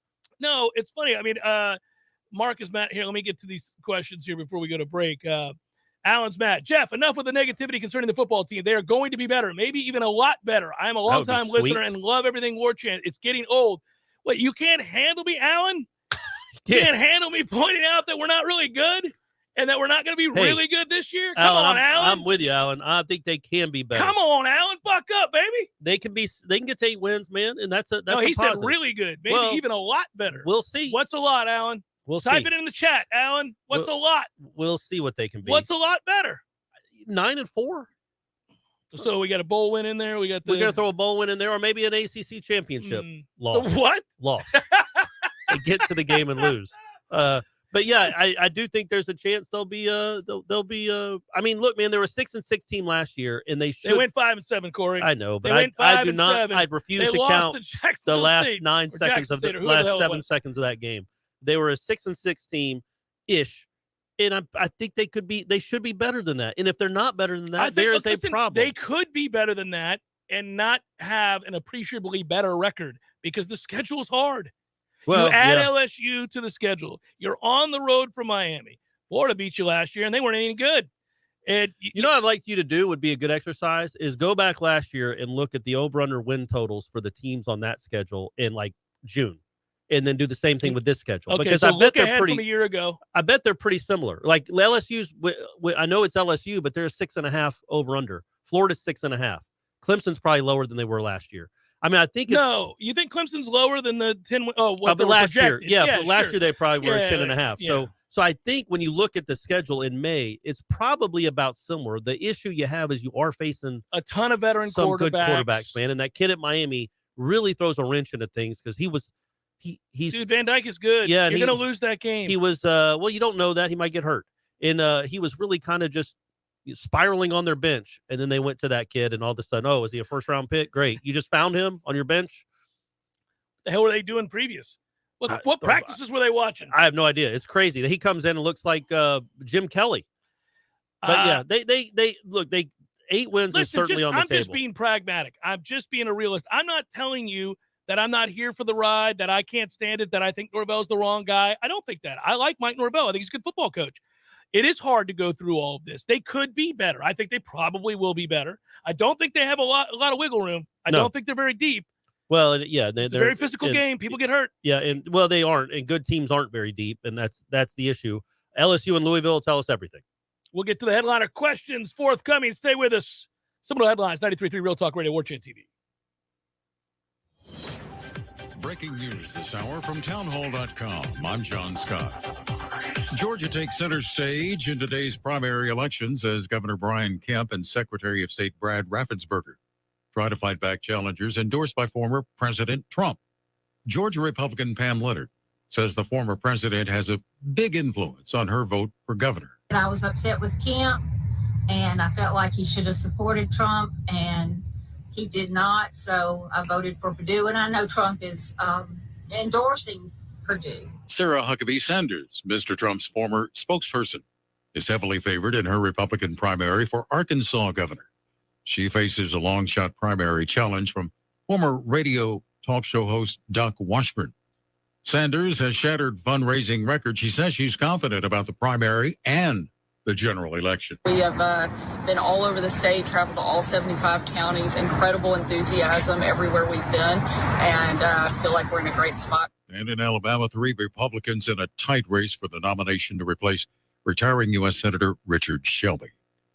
Also at townhall.com, at a news conference, Joint Chiefs Chairman Mark Milley says low-level discussions have started on whether some American troops should be based in Ukraine. At the end of the day, any reintroduction of U.S. forces into Ukraine would require a presidential decision. So we're a ways away from anything like that. We're still developing courses of action, and none of that's been presented yet to the secretary. The U.S. withdrew its troops in Ukraine before the war and has no plans to send in combat forces. Milley's comments left open the possibility that troops could return for embassy security or another non-combat role. On Wall Street, stocks remain lower. The Dow is down 150 points, and the NASDAQ off 307. More on these stories at townhall.com. When was the last time you watched your home movies? Do you have a VCR anymore? What about a film projector? With technology constantly changing, most families don't have a way to enjoy their recorded memories, trapped on VHS, camcorder tapes, film reels, and photos. That's why we created Legacy Box over a decade ago. Legacy Box is an affordable mailed-in kit to have your aging media digitized to DVD, thumb drive, or the cloud. Our trained technicians digitize everything by hand right here in the U.S. Imagine being able to easily relive weddings, graduations, baby's first steps, and more. Get started future-proofing your memories today so you can gather the whole family together and begin the trip down memory lane. Plus, for a limited time, we're offering 40% off. Visit legacybox.com/lbox to get an exclusive 40% off. Buy today to take advantage of this incredible offer and send in when you're ready. Go to legacybox.com/lbox to save 40% off. legacybox.com/lbox. Physical stress on our bodies can take its toll as the years go by. Whether you're looking to get back into an old sport or just want to spend more time outdoors to explore all life has to offer in our beautiful city, the dedicated team at TOC is here for you every step of the way. You can trust TOC for all your orthopedic needs. And now, scheduling an appointment has never been easier. Just visit teamtoc.com and click schedule online. That's teamtoc.com. Many orthodontists in Tallahassee can straighten a smile, but at Birch Orthodontics, they're dedicated to providing the finest care possible. The experienced and friendly staff is trained in all of the latest techniques. So whether you need standard treatment like braces or Invisalign, or you have a more complicated case requiring extra attention, Birch Orthodontics is here for you. Set up your free consultation today by visiting birchorthodontics.com, BURCH orthodontics.com, or call 850-877-1692. At Birch Orthodontics, they create beautiful smiles that last a lifetime. It's time for Seminole Headlines, featuring Warchant.com's Jeff Cameron, managing editor Ira Schofel, and senior writer Corey Clark. Your weekly dose of all things FSU, pistols, and pies starts right now. Here's Jeff Cameron. Hour number 2, headliner questions forthcoming. 93.3, Real Talk Radio, Warchant TV. Don't forget to like and subscribe to Warchant TV if you're watching there. Appreciate that. Also, this hour, Birch Orthodontics. In fact, how about that? I know I say this a lot. I spend a lot of time there. Yeah, you sure do. Thursday of this week, I will be there. My youngest, Clark, will be getting his braces on. Oh, lucky day for him. Day after school, that's out. Oh, he gets good. braces. What Yeah. a way to start the summer. Right. Hey, let's celebrate, son. Let's get some steel on those teeth. Let's go. Let's go. So it's going to happen. The day after school ends for him, and he's ready to go. He seems to be handling it in stride, taking it in stride. But I, too, am handling it, taking it in stride, if you will, because I've already been through the process. I went through the process with my oldest, Bryce. He now no longer wears braces. His teeth are straight and beautiful. He's got his retainer in. Oh, good. Doing the right thing. Good. Dr. Birch told me that. And anyhow, now Clark starts down that road, and we've had nothing but great experiences with Birch Orthodontics and the entire team there. So Dr. Heather Birch does an amazing job, and so do all of our people, Birch Orthodontics. Look them up. Tell them Headlines sent you. Do it. Tell them they should be giving us more money. Well, anybody, absolutely. If you go into the office, say that Headlines needs more money. Alan stepped up, so I'm going to start with you, Alan, because you were a man.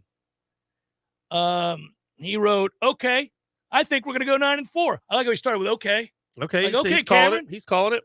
I think we'll go 9-4. You make it sound like we suck and we'll most likely have a bad season. I just want to be better. You're being pragmatic because you have no faith. That's true. I have eyes, and I've watched them play each of the last 3 seasons. Yeah, I was at spring football. And there's also, remember, man, we never go into a season predicting they're going to have a losing season. I'm sure you haven't done that in 5 years. No, but I did say 6-6, 7-5 last year. Right, but which was about right. But it wasn't like, and that wasn't, you weren't going on blind faith. Right. You know what I mean? Like you did think that they were 6-6 or 7-5. I didn't think they'd lose to who they did. So, it comes both ways, Alan. One like there are a lot fateful of times where we'll say, I think they could be 8-4 this year. Then they, finish 5-7 and people are like, yeah, they weren't as good as you thought, huh? Expert. Oh yeah, like, people get mad about that too. It goes both ways with that. And so there is, once you've been doing this long enough and trying to make predictions and prognosticate like we're supposed to do sometimes, you feel the effects of it. And you're like, I want to be more pragmatic. I would rather be wrong on the other side. I think it's especially true when it's your team or a team that you have a vested interest in, because you're baking into your prediction the fact that for whatever reason, that you're slightly biased. Like, yes, Corey, you went to Georgia, but you still want FSU to be good because you don't want to cover a team that sucks. Right. It's A, not a lot of fun, B, bad for business. Mm-hmm. So we'd like to see them be good. I have an emotional attachment as well, but I keep that all into perspective. I bake that into my thinking, in that no matter how hard I'm trying to be objective about the team, I know I'm biased. I know I am to some degree. I'm biased. I want them to win. I'm telling people publicly I want them to win. That's bias. But I also know that when we're out at practice, and I guess this part might be true, Alan. You may have me on this. You might agree with it. I don't know. I'm asking you. When we're out at practice and we're talking about the team, am I the most negative? Probably, yeah. Yeah. You think that's true? Yeah. Okay. But not as in like I'm standing next to you going, that kid sucks. This sucks. Kid's This a loser. sucks. This yeah, sucks. no, I don't yeah. do that. Yeah. I say. But I feel like it's not coming out of a bad place. This isn't a Florida grad or a Miami grad that's it ripping comes on out of Florida frustration. State. Yeah, it's a lot of frustration. He's not alone. So, the reality is we both think they could finish anywhere probably between, honestly, some real stuff would have to go bad, like an injury to the quarterback. 4 wins they could be 4-8, they could be 9-4. I think that's the window. I think the middle is probably the reality, but there is a +8. They could be better than expectations and lower than expectations, but it's going to be also, really. It's also May. It's important. We circled that. We did this a little bit last year. There's usually a game that you believe is kind of the cornerstone moment. Doesn't always turn out to be right, but there's a game where you look at the schedule and you go, all right, they may or may not win this game. They may or may not win this game. I feel like this one is going to be really important because if they lose this one, then we see this thing go sideways. Right. Now, again, that's in a normal year, not when you lose like we did the last 17 seconds in one of the worst losses in Florida State history. The worst. Yeah, so like that can't happen. Right. No, I didn't predict that. Right. Nobody did. That's what I'm saying. 6-6 was right. I mean, it didn't happen the way we thought it was going to happen, but 6-6 was the right prediction. They were a 6-6 football team. But so where I'm at is all I'm saying is that that Louisville game on that Friday, because even if you lose to LSU, the night before the Pearl Jam, that's correct. Corey and Stephanie will be going to that see. Jeff will be at. So here's the thing: you're going to beat Duquesne. That's a given. It is. So even if you lose to LSU, which I don't know, it seems like a 50-50 affair. Coin flip. Yeah. Okay. LSU is favored right now by 4. I'd take FSU in 4. Yeah. How's that for your negativity, Alan? I'm taking FSU plus 4. You think they're going to lose by 3? Get you some of that. So I'm taking that forward and running with it. But anyhow, I'm looking at that and I'm thinking, all right, so let's say you lose to LSU. Hopefully you play well. But let's say you do. Okay. You can't then turn around and lose to Louisville. Right. Especially with what would you have 12 days off? Yeah, now you're 1-2. Yeah, that's again. I mean, here we go again. That's what I'm saying. If you beat LSU and lose to Louisville, you feel okay. If you lose to LSU and beat Louisville, you feel okay. You're 2-1. Get through that first 3 games. Split that right there, and you feel okay about things. You can't start with a losing record. You mean you can? It happens every year, but I'm the negative one. But you don't. I mean, you can. It does all the time. But you don't want to start again with another losing record in September, which has been the case here for 5 straight years. A long damn time. So get ahead of the game, man. Give yourself some cushion. Win some games in September. Get the fan base excited. Get this guy excited. I'd like to be excited. All right.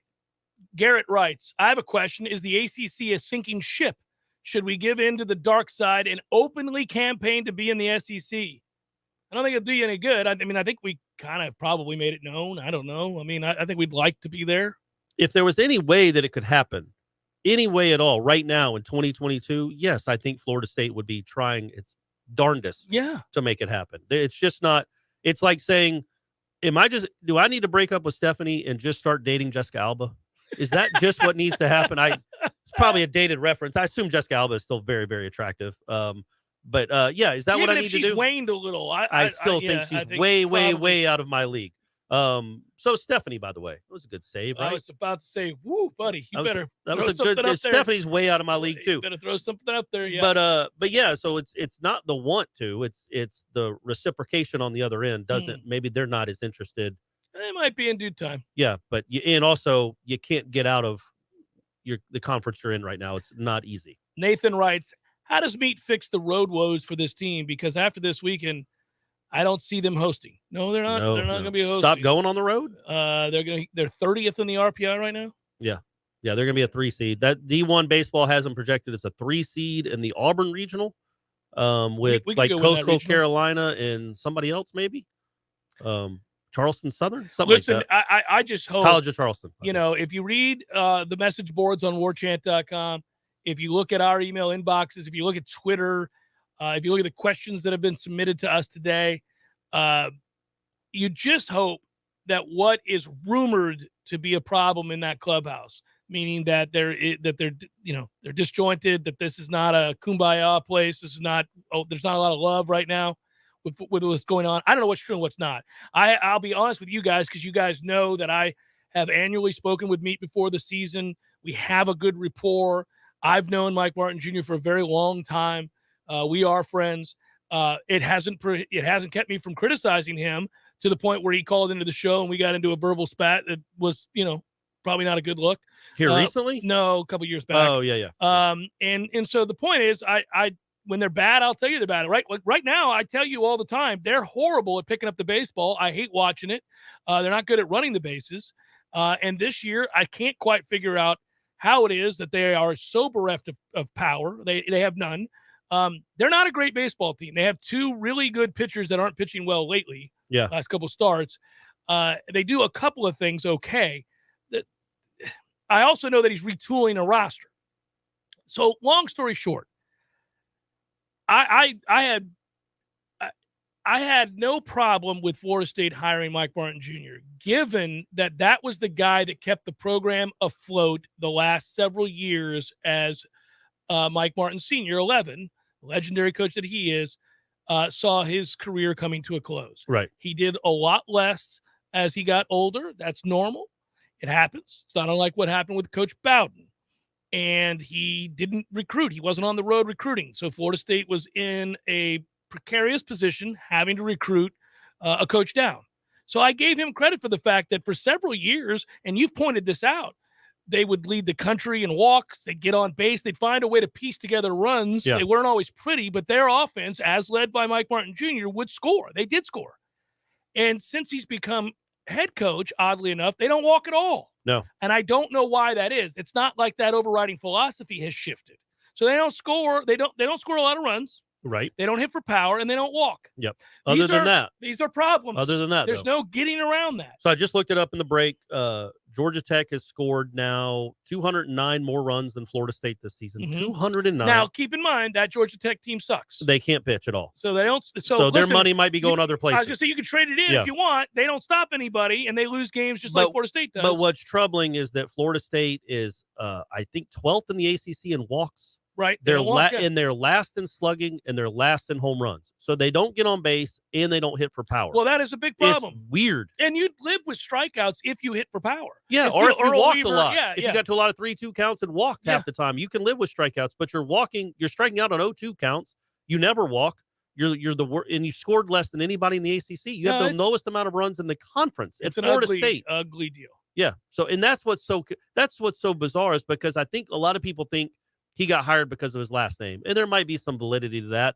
I think he got hired, me personally, because of what he'd done the last 20 years as the assistant coach of Florida State, specifically what he'd done with the offense. With the offense. Yeah. And now the offense has gone into a tank. And there's no getting around either one of those points. Not into a tank, in the tank. They're in the tank. Yeah, into a tank is actually that's not bad, right? You're in a They're in armored the tank, vehicle. Into a tank. Oh, like a real tank. Like a tank. You know what I mean? Tank. Like a fishing tank. No, I mean like a tank where you're like blowing up other tanks. Tank, no. Just a bunch of... They went into a tank. What is it? No, they're not into a tank. They went into the tank. They tanked. They tanked. Yeah. They have whole tanked. different. Man, that's a tough word. Yeah, they have tanked.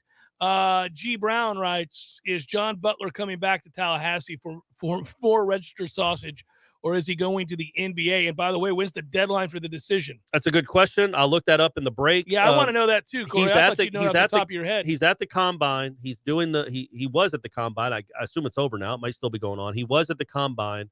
So he has declared pro, but that doesn't mean and he doesn't have an agent, right? I think he might have even signed with an agent, but I don't think that matters yet either. Not anymore? I think you can pull out of that still. So look, man, he needs to. There's zero chance that kid is a first round pick. That there's zero chance.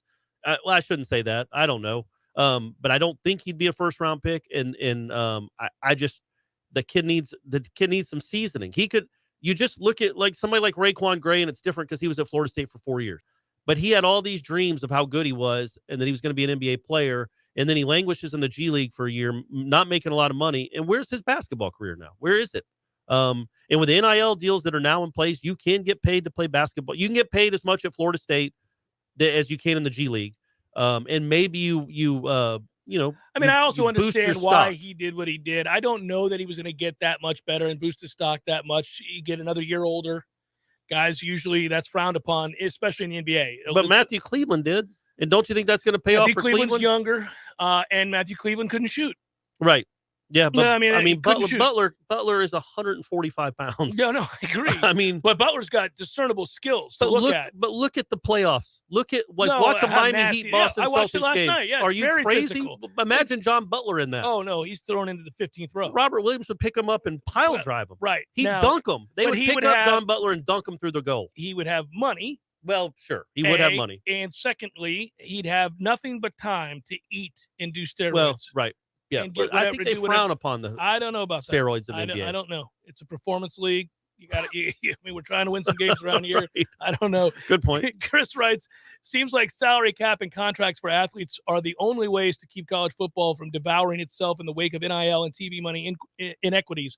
And for players getting paid, but it bums me out because the distinction between college and pro will almost be gone. Yeah, I think that's the fear of most people, is that college sports are starting to resemble pro sports. What I have screamed from the those two mountaintops, and sports, we have, right? yes, Those two sports. right, those two, right? Yeah. But what you've echoed and we've talked about before, and I've been yelling about it all along, the problem for college sports as they resemble pro sports more and more is that pro sports already exist and they do it better.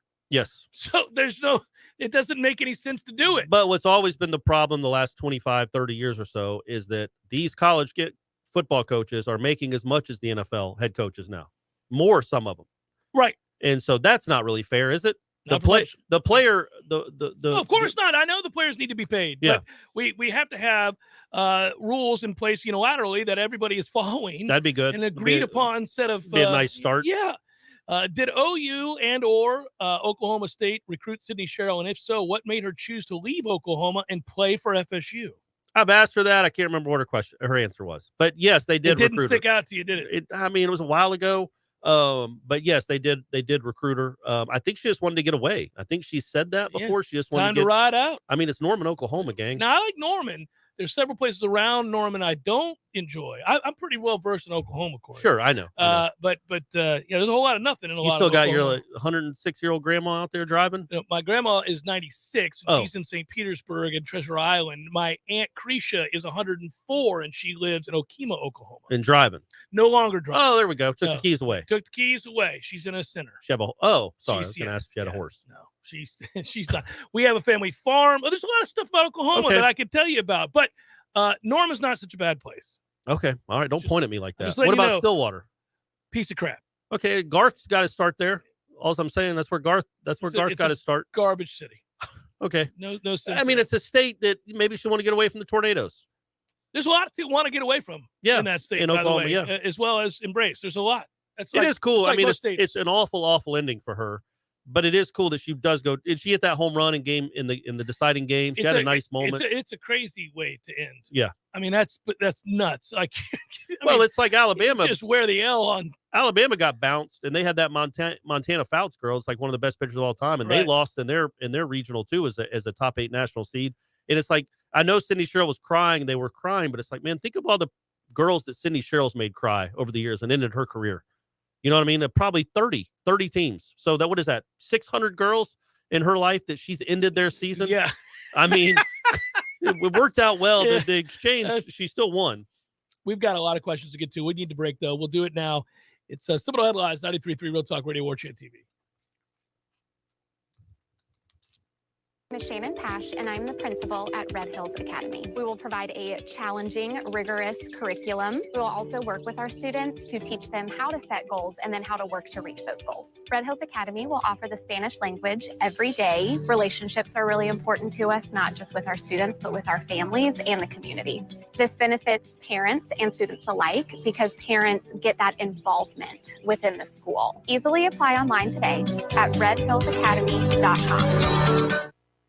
Wooden Glass has been taking care of families since 1945. Experienced, reliable professionals who offer only the best, like Widden's top-of-the-line bath enclosures. Eye-catching storefronts are a specialty at Wooden Glass, and they provide precise installation. Wooden Glass, Tallahassee's first family in glass.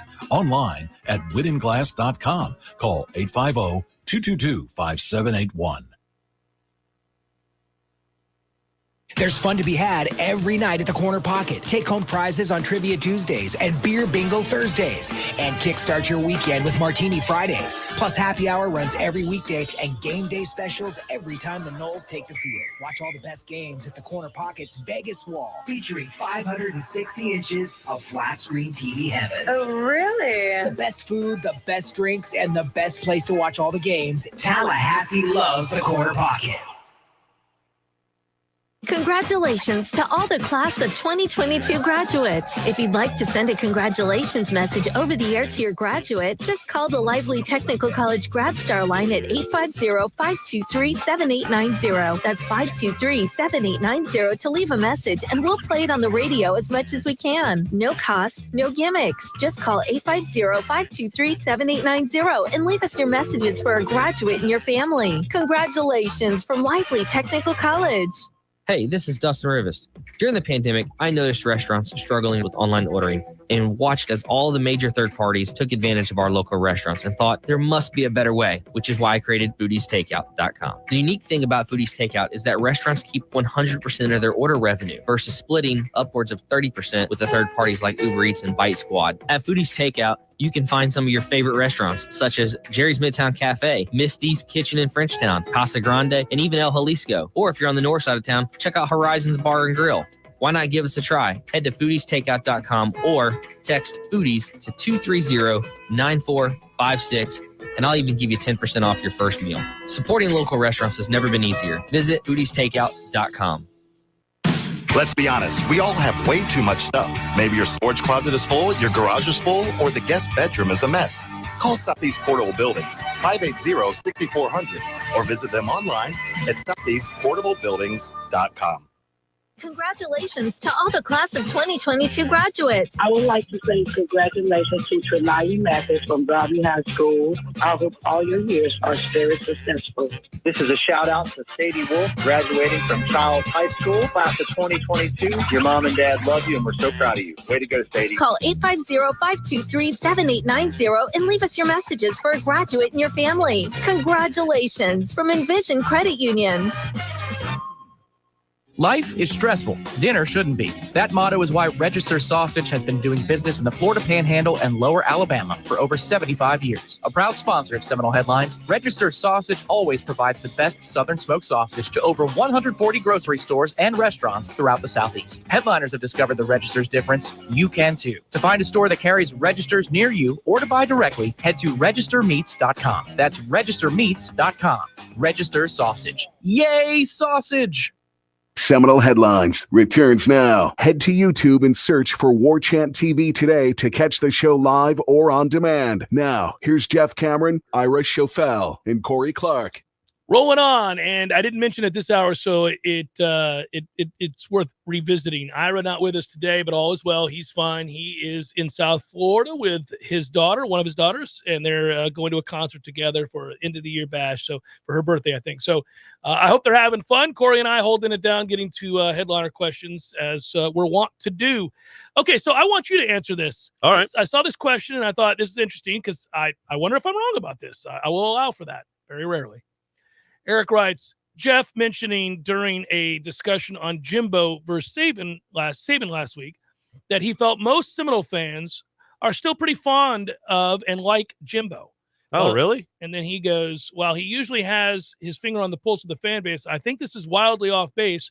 Your thoughts? So I wish Ira would have been here for this as well, but you're here. So you don't think that maybe 50% of the fan base is still...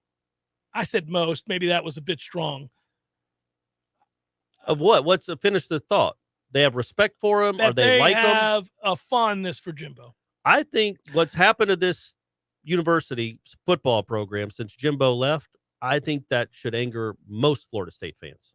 Right. So my question I would is, think is where you place the blame. Yeah. Because here's what I've discovered. And by the way, Eric, thanks for your question, because this is actually, there's context to all this, and it's a little bit nuanced. What I've discovered over the years when I've ripped Jimbo, because the 10-3 season, you recall, we had an argument on the air, you and I did. I was saying this was already off the rails, that they were headed toward, at the time, I brought up the analogy, the plane is headed I to wasn't the side arguing of about that. No, I know you were arguing about 10-3. We're going to get back to this. I know what we argued about. The point is, at the time that I brought it up, they were winners of 10 games. Yeah. And I was saying on the air, we're in trouble. The writing's on the wall. He's lost control. The plane's flying into the side of the mountain. And he doesn't get, I said, the further removed from Jameis we get. Yeah. And the more we have these average-ass seasons, which what I wouldn't give for a 10-win season now, but it still doesn't change the way I felt. Think what Allen would give. So then I said, if he just steady goes 10-3 and we lose 2 games a year, we have no business losing, I would fire his ass over time. And you were like, no way, they won't fire him. We'll never know. But he made that made that decision for us. Yeah, but the point is, I was sounding the alarm because I realized he had lost control of the locker room. The players weren't listening to him anymore, and this was only going to get worse. And he had stopped recruiting offensive line. He wouldn't fire his assistants. Yeah. And that's why Trickett was still here and all of that. And we were watching this happen. So I do blame him, just like I give him credit for success. Yeah. He gets both. But a lot of our fan base does not. They only see the results upon him leaving, and they go from those 10-3 seasons. And I'm telling you, there was a hell to reckon if he had stayed. They were going to keep losing. They were going to lose 5 games and 6 games. This was all going to continue to happen. I don't think it would have been as bad as it's been. Well, no, but I mean, he was not going to be a championship. Clemson was coming, and he was not going to be a championship coach here unless after maybe reshapes it after a couple He's got years. everything under the sun at A&M. Yeah. They lose 4 games a year. The point is, I was sounding the alarm because of what had gone off the rails, and I do blame him. I think it directly led to, and then they made a bad decision, and I was wrong about that. I thought that Willie would come in here and do a good job in recruiting and all of that. It just didn't work out. A lot of things didn't happen well, and they got it wrong. And then when you compound the problem with one guy leaving, and he had stopped recruiting altogether in the last year that he was here, he had his eye on that job, by the way. Yeah. That is, I want to get into this, but what he did to this university while working for the university is something they could have brought to court. They didn't because they didn't want to get bogged down in all that minutia, but they could have. That would have been interesting to subpoena those emails. Anyhow, the point would be all of that happened, right?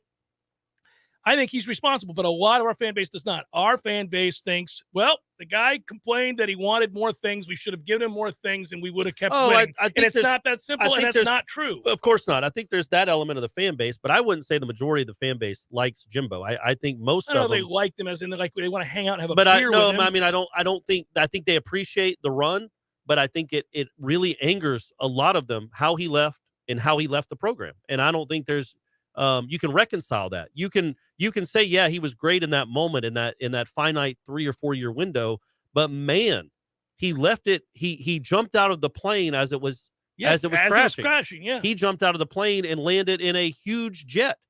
Meanwhile, the Florida State plane crashed into an ocean. So I think I've never gotten the sense that Florida State fans, the majority of them, or even half of them, are like, yeah, I like Jimbo. However you want to phrase it, I think they're really upset with him still, and with good reason.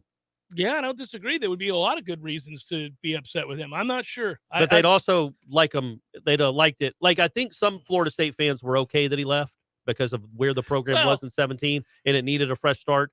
Now looking back on it, it's much like when there were some Florida State fans that were okay with Rick leaving.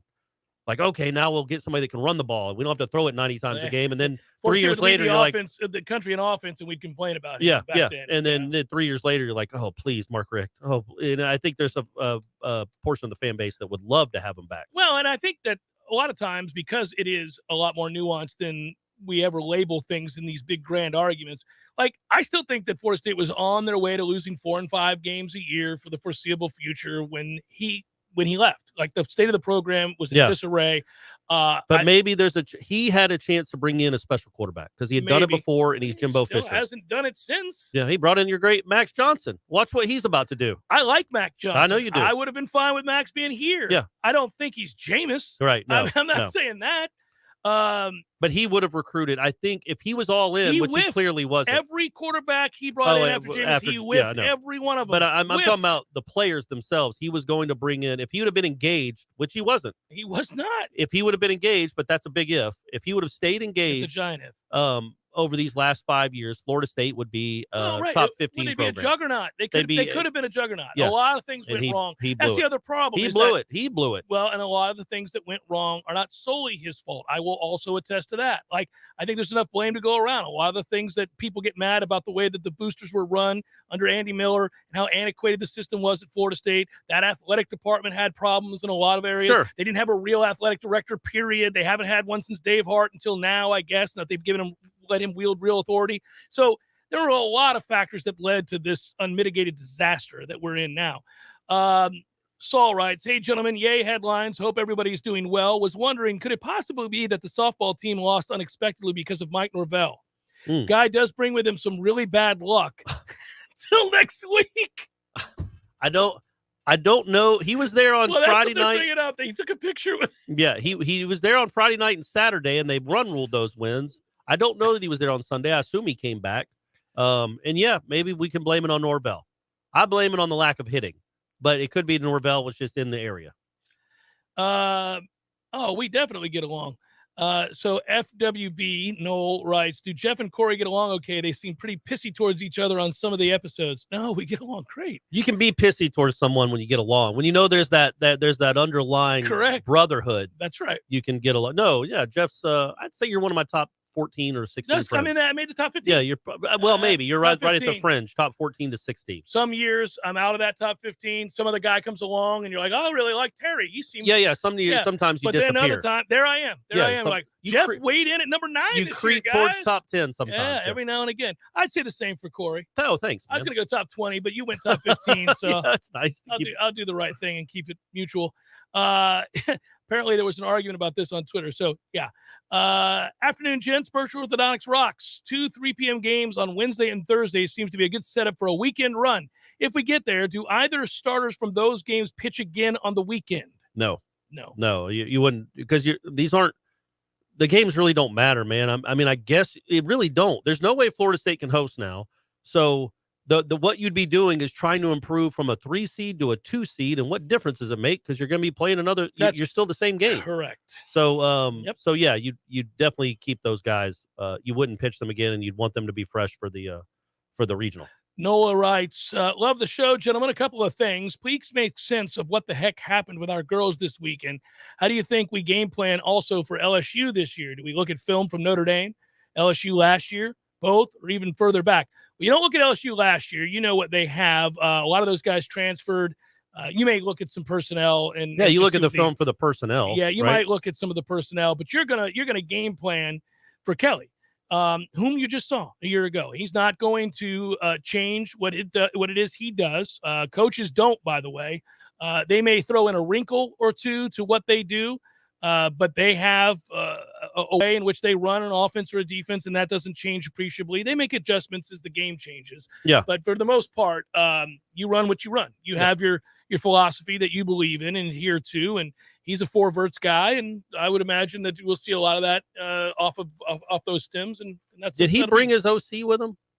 I mean, I know he's the de facto OC anyway. Yeah, but he's the offensive mind there. But I know the DC is now the coach at Notre Dame. So the guy that coached against the Mike Norvell's offense last year won't be with Brian Kelly this year because he's the head coach at Notre Dame, Freeman. But who I like a lot. Yeah, he could coach. be. Yeah, he might be really good there. We'll see. But then I can't remember who LSU's DC is, who they brought in. Well, we'll have to look. But I mean, look, man, you've got it's Florida. It's LSU's first game, and I know Florida State. I don't think they're breaking down a ton of Duquesne.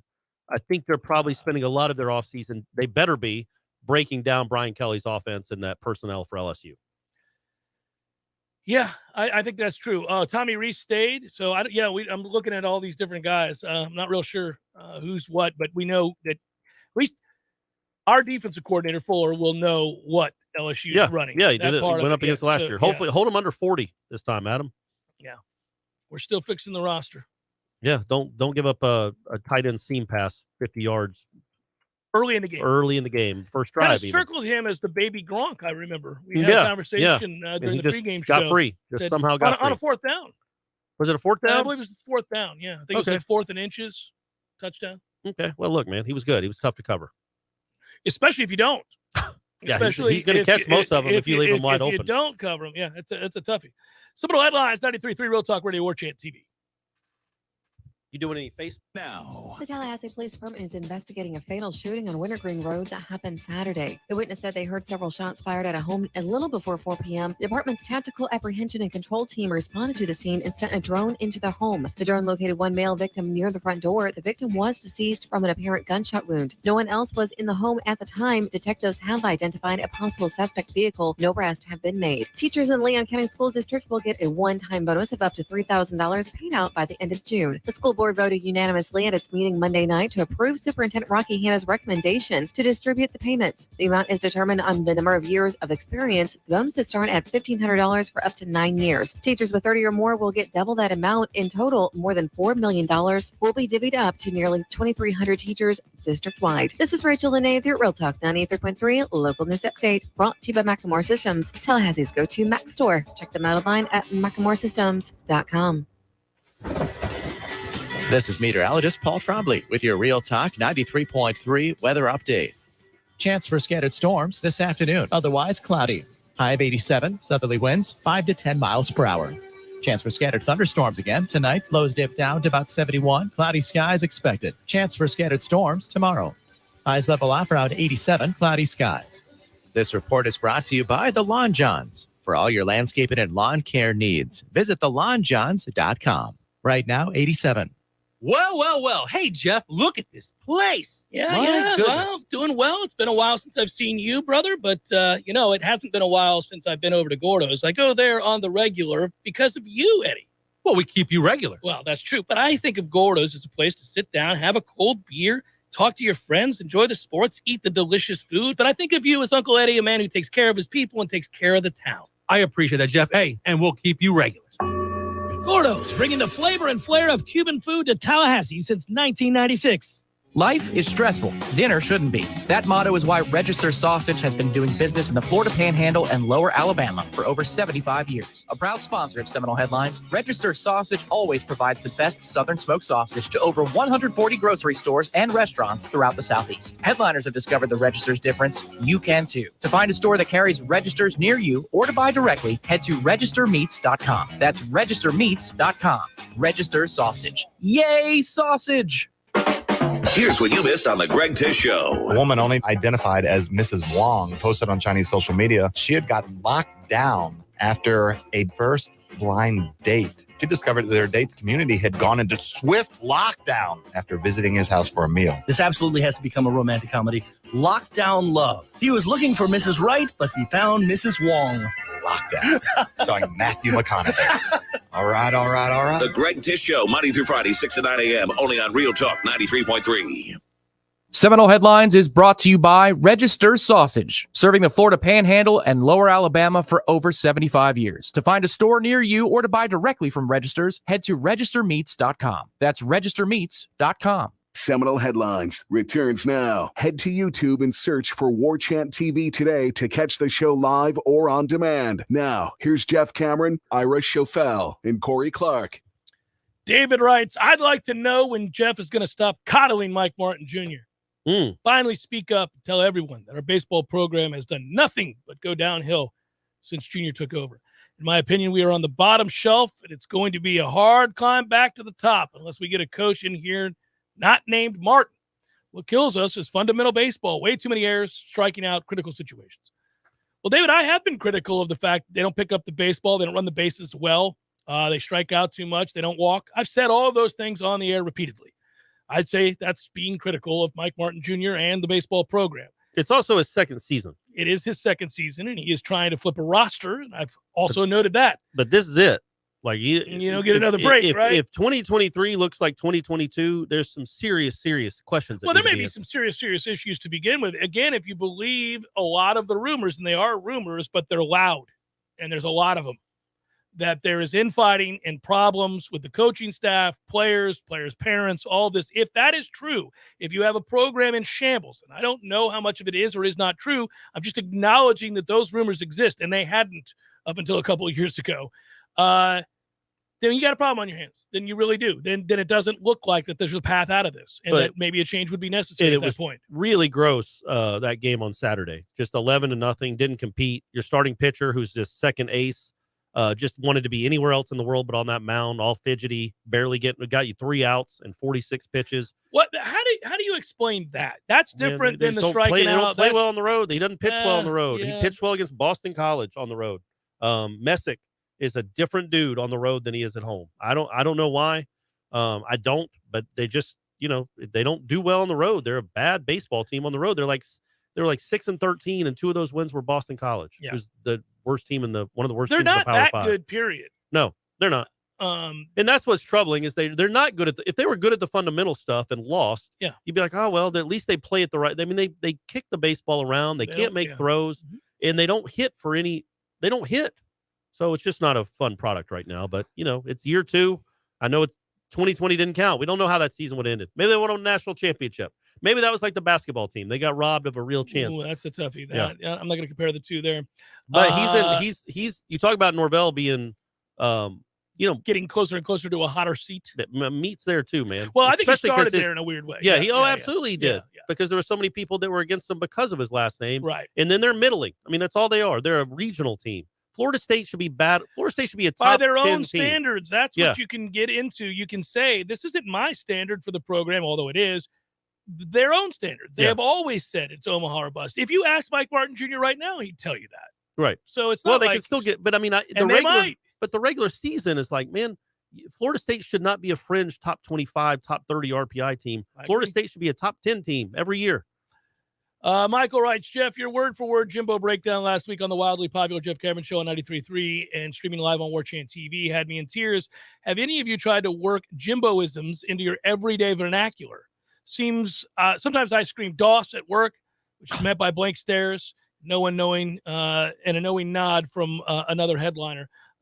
Quote, hashtag, that's just ball for that ass. I don't know that I do. I mean, we always when I start to get a buzz, like I can tell that I'm getting drunk, I'll sometimes say I'm out the gate. Oh, okay. Corey's out the gate. We all use out the gate quite a bit because Jimbo couldn't stop saying it about every play he ever called. And I'd compare when I first started dating Stephanie, I told her I wanted to see if she was a hunting dog or a show dog. Mm. And she's a hunting dog. Okay. Yeah, not a show dog. She's not there just for show. You can hunt with her. I like that you utilize that Jimbo, that special. Yeah, I was endearing special. Jimbo quote and applied it to her. Tony writes, hey guys, by the way, Corey, just for you, these are all Facebook questions. Great, good. Hey guys, what's the worst ending to a season? 1, FSU softball losing 2 games at home when they haven't lost to a non-conference opponent all season long. That's a toughie, yeah. 2, FSU basketball not getting a chance to play in the NCAA tournament during the COVID year when it may have been their best chance to win a national championship. That's an even tougher. Yeah. FSU football losing to Jacksonville State on the final play of the game. FSU football losing out on signing Hunter, Jones Jr., Amarius Mims, when signs pointed towards all of them signing until the very last minute. 5, FSU baseball having a good enough team to be projected to finish in the top half of the conference, but finish woefully short. Needless to say, we've had some really bad luck over the last few years. Some of it's not luck. Some of it is. Which of those? I'd say the basketball. Yeah. Yep. That was devastating. Yeah, that was. And look, man, the softball team had its chances. The softball team at least got a chance to play, and they just didn't play well. The basketball team never got a chance. And then, Rising Spear could have upped the ante a little bit. I know Travis Hunter didn't take any money. That's on the record, right? He's just playing. They at had Jackson a pretty State. good deal in place allegedly for him, but it was not the same kind of deal that Dion denies making. Correct. Right. Zach writes, it's concerning as a fan that the same issues that have plagued this baseball team the last few years, strikeouts, errors, inconsistent pitching, base running mistakes, are still so glaring.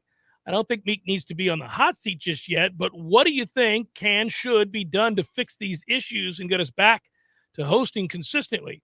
Sucks we are complaining about them, complaining about a team that's going to make the postseason for the millionth year in a row. But as Jeff likes to say, the standard is the standard. Yeah.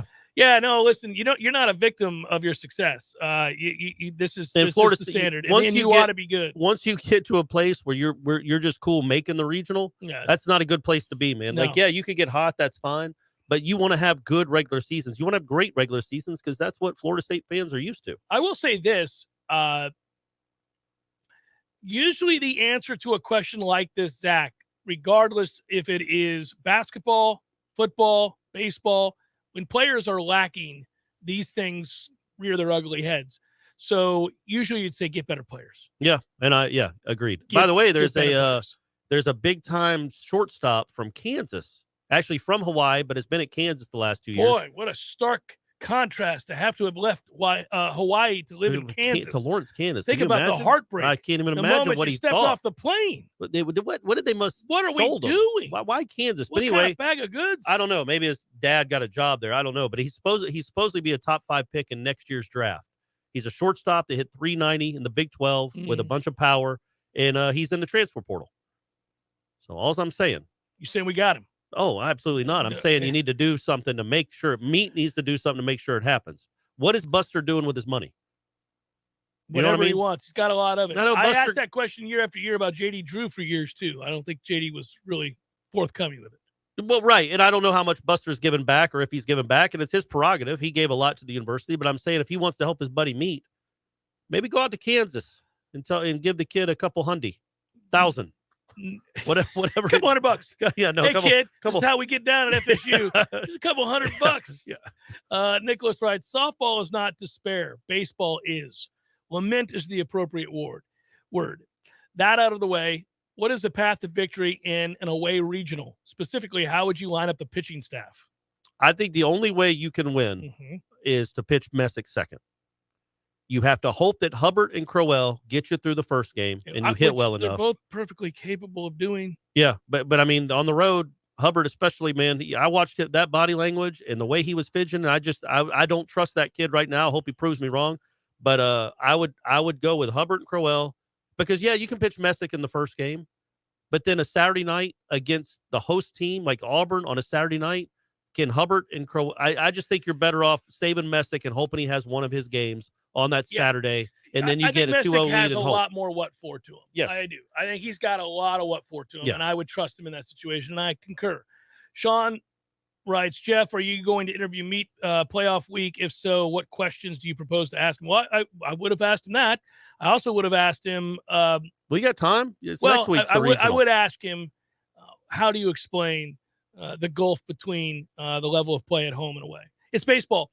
It's one of the very few sports where home field really doesn't make much of a difference. It doesn't. If you look at the places they're losing, like Mercer and Stetson. Yeah, Stetson, they had more people in the crowd than Stetson did. I mean, in BC, rarely, they lost the game. Yeah, home field advantage is as good as your next day starter, as they say in Major League Baseball. I mean, people go win on the road all the time in baseball. It doesn't have that big of an influence. You're either throwing strikes, picking up the baseball, or you're not. Yeah. It's just, but I do think college kids are subject to emotion more than professionals. So sometimes there is an inherent advantage in playing at home. Clearly, Florida State's played better here than they have on the road, but it shouldn't be to this degree. Yeah, I mean, this is stark. It is very rare. Joseph writes, gentlemen, not to beat a dead horse, but on Saturday, October the 8th, 2022, somebody is getting that fanny spanked. Is it going to be A&M or Alabama? Somebody's going to pay up. I actually think so. That game is at Alabama this year, right? Yeah. I think Alabama's going to win and win big. Yeah, I would not be surprised if that was a 35-point win. And I would not be surprised if Saban tries to score 50. Well, I think from here on out, when the two have anybody has the other underfoot, yeah, they're not dialing that back. Yeah. It's time for that ass beating. And both have to just know. You think Jimbo's going to have a 40-point lead on Bama? I don't doubt see that that he'll happening. ever have a not with 40-point lead Saban on there. Bama, but he did beat Alabama a year ago, and that team wasn't even any good, meaning Texas A&M. Yeah, I would think, not only because they lost, but, I mean, Jimbo basically said he wasn't a very good coach. No, he just declared war. Yeah. So There's good no luck, doubt. man. I also said the same thing. I'm like, okay, look, man, for all the people at A&M that right now are holding you on high and lauding every statement you make, They will not be happy with a 42-10 if loss. you're down 33-7 at half, I don't imagine that they're going to harken back to that glorious press conference you gave.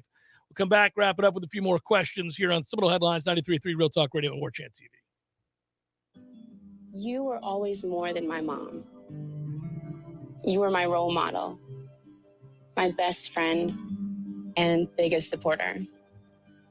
You filled my days with unconditional love. And you also prepared for the day when you couldn't be here. Because of the woman you were back then, I'm able to be the woman I am now. Your planning made this moment possible. Set your family up for life. Southern Farm Bureau Life Insurance. your friends for life. This is Andy Cohen. When I was a law enforcement officer, I devoted my life to a career of service and protection. Who's protecting you? Give me a call. 850-671-FARM. That's 671-FARM. Helping you is what we do best. Southern Farm Bureau Life Insurance Company, Jackson, Mississippi. Not licensed to do business in all 50 states. Well. Hey, Jeff, look at this place. Yeah. Well, doing well. It's been a while since I've seen you, brother, but, it hasn't been a while since I've been over to Gordo's. I go there on the regular because of you, Eddie. Well, we keep you regular. Well, that's true, but I think of Gordo's as a place to sit down, have a cold beer, talk to your friends, enjoy the sports, eat the delicious food. But I think of you as Uncle Eddie, a man who takes care of his people and takes care of the town. I appreciate that, Jeff. Hey, and we'll keep you regular. Gordo's, bringing the flavor and flair of Cuban food to Tallahassee since 1996. Dirty exterior? Don't scrub it. Wet it and forget it. Wet and Forget, the easy outdoor cleaner. Wet and Forget works over time with Mother Nature to eliminate unsightly black and green stains on the exterior of your home with no scrubbing, power washing, or bleach. Use Wet and Forget on all your outdoor surfaces, including decks, siding, roofs, and patios. Wet and Forget's available in a concentrate or extreme reach hose end. Purchase Wet and Forget in store or online at Lowe's, Menards, Ace, or Walmart. Angie's List is now Angie, your home for everything home. With Angie, you could cross your next project off your to-do list before this ad is over. Just tell us what you need, and we'll handle the rest. Sending a top pro to get it done. Or browse reviews, compare quotes from pros, and connect instantly. All for free. For everything from routine maintenance to a dream remodel. Because however you want your project done, we'll get it done. Download the app or go to Angie.com. That's ANGI.com to get started. Many orthodontists in Tallahassee can straighten a smile, but at Birch Orthodontics, they're dedicated to providing the finest care possible. The experienced and friendly staff is trained in all of the latest techniques. So whether you need standard treatment like braces or Invisalign, or you have a more complicated case requiring extra attention, Birch Orthodontics is here for you. Set up your free consultation today by visiting birchorthodontics.com, BURCH orthodontics.com, or call 850-877-1692. At Birch Orthodontics, they create beautiful smiles that last a lifetime. Seminole Headlines returns now. Head to YouTube and search for Warchant TV today to catch the show live or on demand. Now, here's Jeff Cameron, Ira Schofel, and Corey Clark. Jeff, are you going to – oh, nope, already had questions about them. Everybody wants me to ask me about why they suck. I am curious about if he changed philosophy as far as not swinging so much. Like being last or second to last in the ACC in walks is nuts. They used to lead the country in walks. It's very surprising. Yeah. It is hard to get a sense of. I don't imagine that he would just decide, well, screw it. We're not going to walk. I want you swinging at everything under the sun. Like that's, doesn't make a lot of sense. I don't think so. I know that he used to say a lot about, you wanted to get on base. He worked walks, all those things. Fans complain about hitting approaches no matter what. When we were walking all the time and scoring runs and leading the country in on-base percentage and things like that, they'd say, oh, he takes too many strikes. Yeah. Remember that? People get so mad. Never swing at Now that they swing out of their shoes a lot, people are like, well, they don't walk at all. What's going on? Yeah, somewhere in between would be nice. I think that... be like sixth in the conference and walks. You don't have to be first or last. Yeah. Charlie writes, can we go back to the 90s when the SEC was snitching on one another? That would be great. Yeah, that might be coming with if there really is an NIL rules, which I mean, again, how do you prove any of this? But if they actually come down with hard and fast rules, they might snitch on each other. They might eat each other, which would be great. I don't think so. The money's too great. We'll see. They're going to need fundamental change, and we both don't think that's happening anytime soon. So, well, you're right. Let's just try to win 7-8 games. Yeah. Let's just get to 7 or 8 do our wins. thing down here. Do our little thing here. Try to win 7 or 8 games and call it. Stay under the radar as far as cheating goes. No, cheat your ass off. No, I know, but get out there. Get out there. Make it known this is a place to come if you want to get paid illegally. Winning 8 games isn't going to get you on the radar, though. Like if you stay away this year, get you 8 wins, then really ramp up the cheating. Ramp it up. Yeah, ramp it up. Drugs, money, hose. Let's go. Jonathan writes, "Hey, gentlemen, love the show. This is a lengthy one, but it's late in the show, and he took the time to write it, so we're going to read it. Question for you. Is anyone else just done with the SEC? Now they're starting to throw another temper tantrum saying they may just start their own league again? If that's what you want to do, then go. Leave. Be gone, because I'm sick of you. I agree with Corey that they're ruining the sport. Trust me, I would rather be able to get out of the ACC and join the SEC or the Big Ten, But if we're stuck here where the inequities in the sport are not going to rectify themselves, I'd rather rip off the Band-Aid, just roll tide your ass out of here. Just leave the SEC and go start your own pro league. I'm fine if FSU doesn't turn pro. I'm more than happy to just compete for national championships in amateur athletics. But whatever's going to happen, it needs to come soon. I'm not a fair weather fan. I grew up a Cowboys fan. Jerry Jones has ruined that. I became a Falcons fan for 20-plus years after. Oh, man. I'm done. Okay. I have no emotional attachment to them whatsoever now. My point is college football is starting to lose my interest. I'm always going to be a diehard Nole, but if college football ruins the sport and my program, college football can pound sand, and I'll just watch the NFL. All right. Well, I hope you're not the Falcons have given you a lot of misery. You went from the Cowboys to the Falcons right after the Cowboys won all their Super Bowls. Maybe they moved to Atlanta. He's another transient. Oh, person okay. there There's a lot of Atlanta folks from other cities. Sure. Yeah, most of them. Yeah. Yeah, man. It's perilous where we are right now. I keep using that word. I'm not sure if I'm using it correctly, but where the sport is now, and I'm really worried about it. And I'm worried that the right people aren't worried enough about it. And in 10 years, will my son's generation, who's now 13, when he's 23, will anybody care about college football to the level that we did growing up? Because it seems a lot of things have shifted in that way, though. Yeah, it definitely does. Donovan's will be the last here. He writes, "It is apparent that Rising Spears campaign isn't going to get it done. So I propose Warchant sponsor the Descending Needle." Okay. Oh, just straight up steroids. The Descending Needle Fund into your to veins. Give our athletes the edge they really need. These 3-star recruits can have all the hypodermics they desire.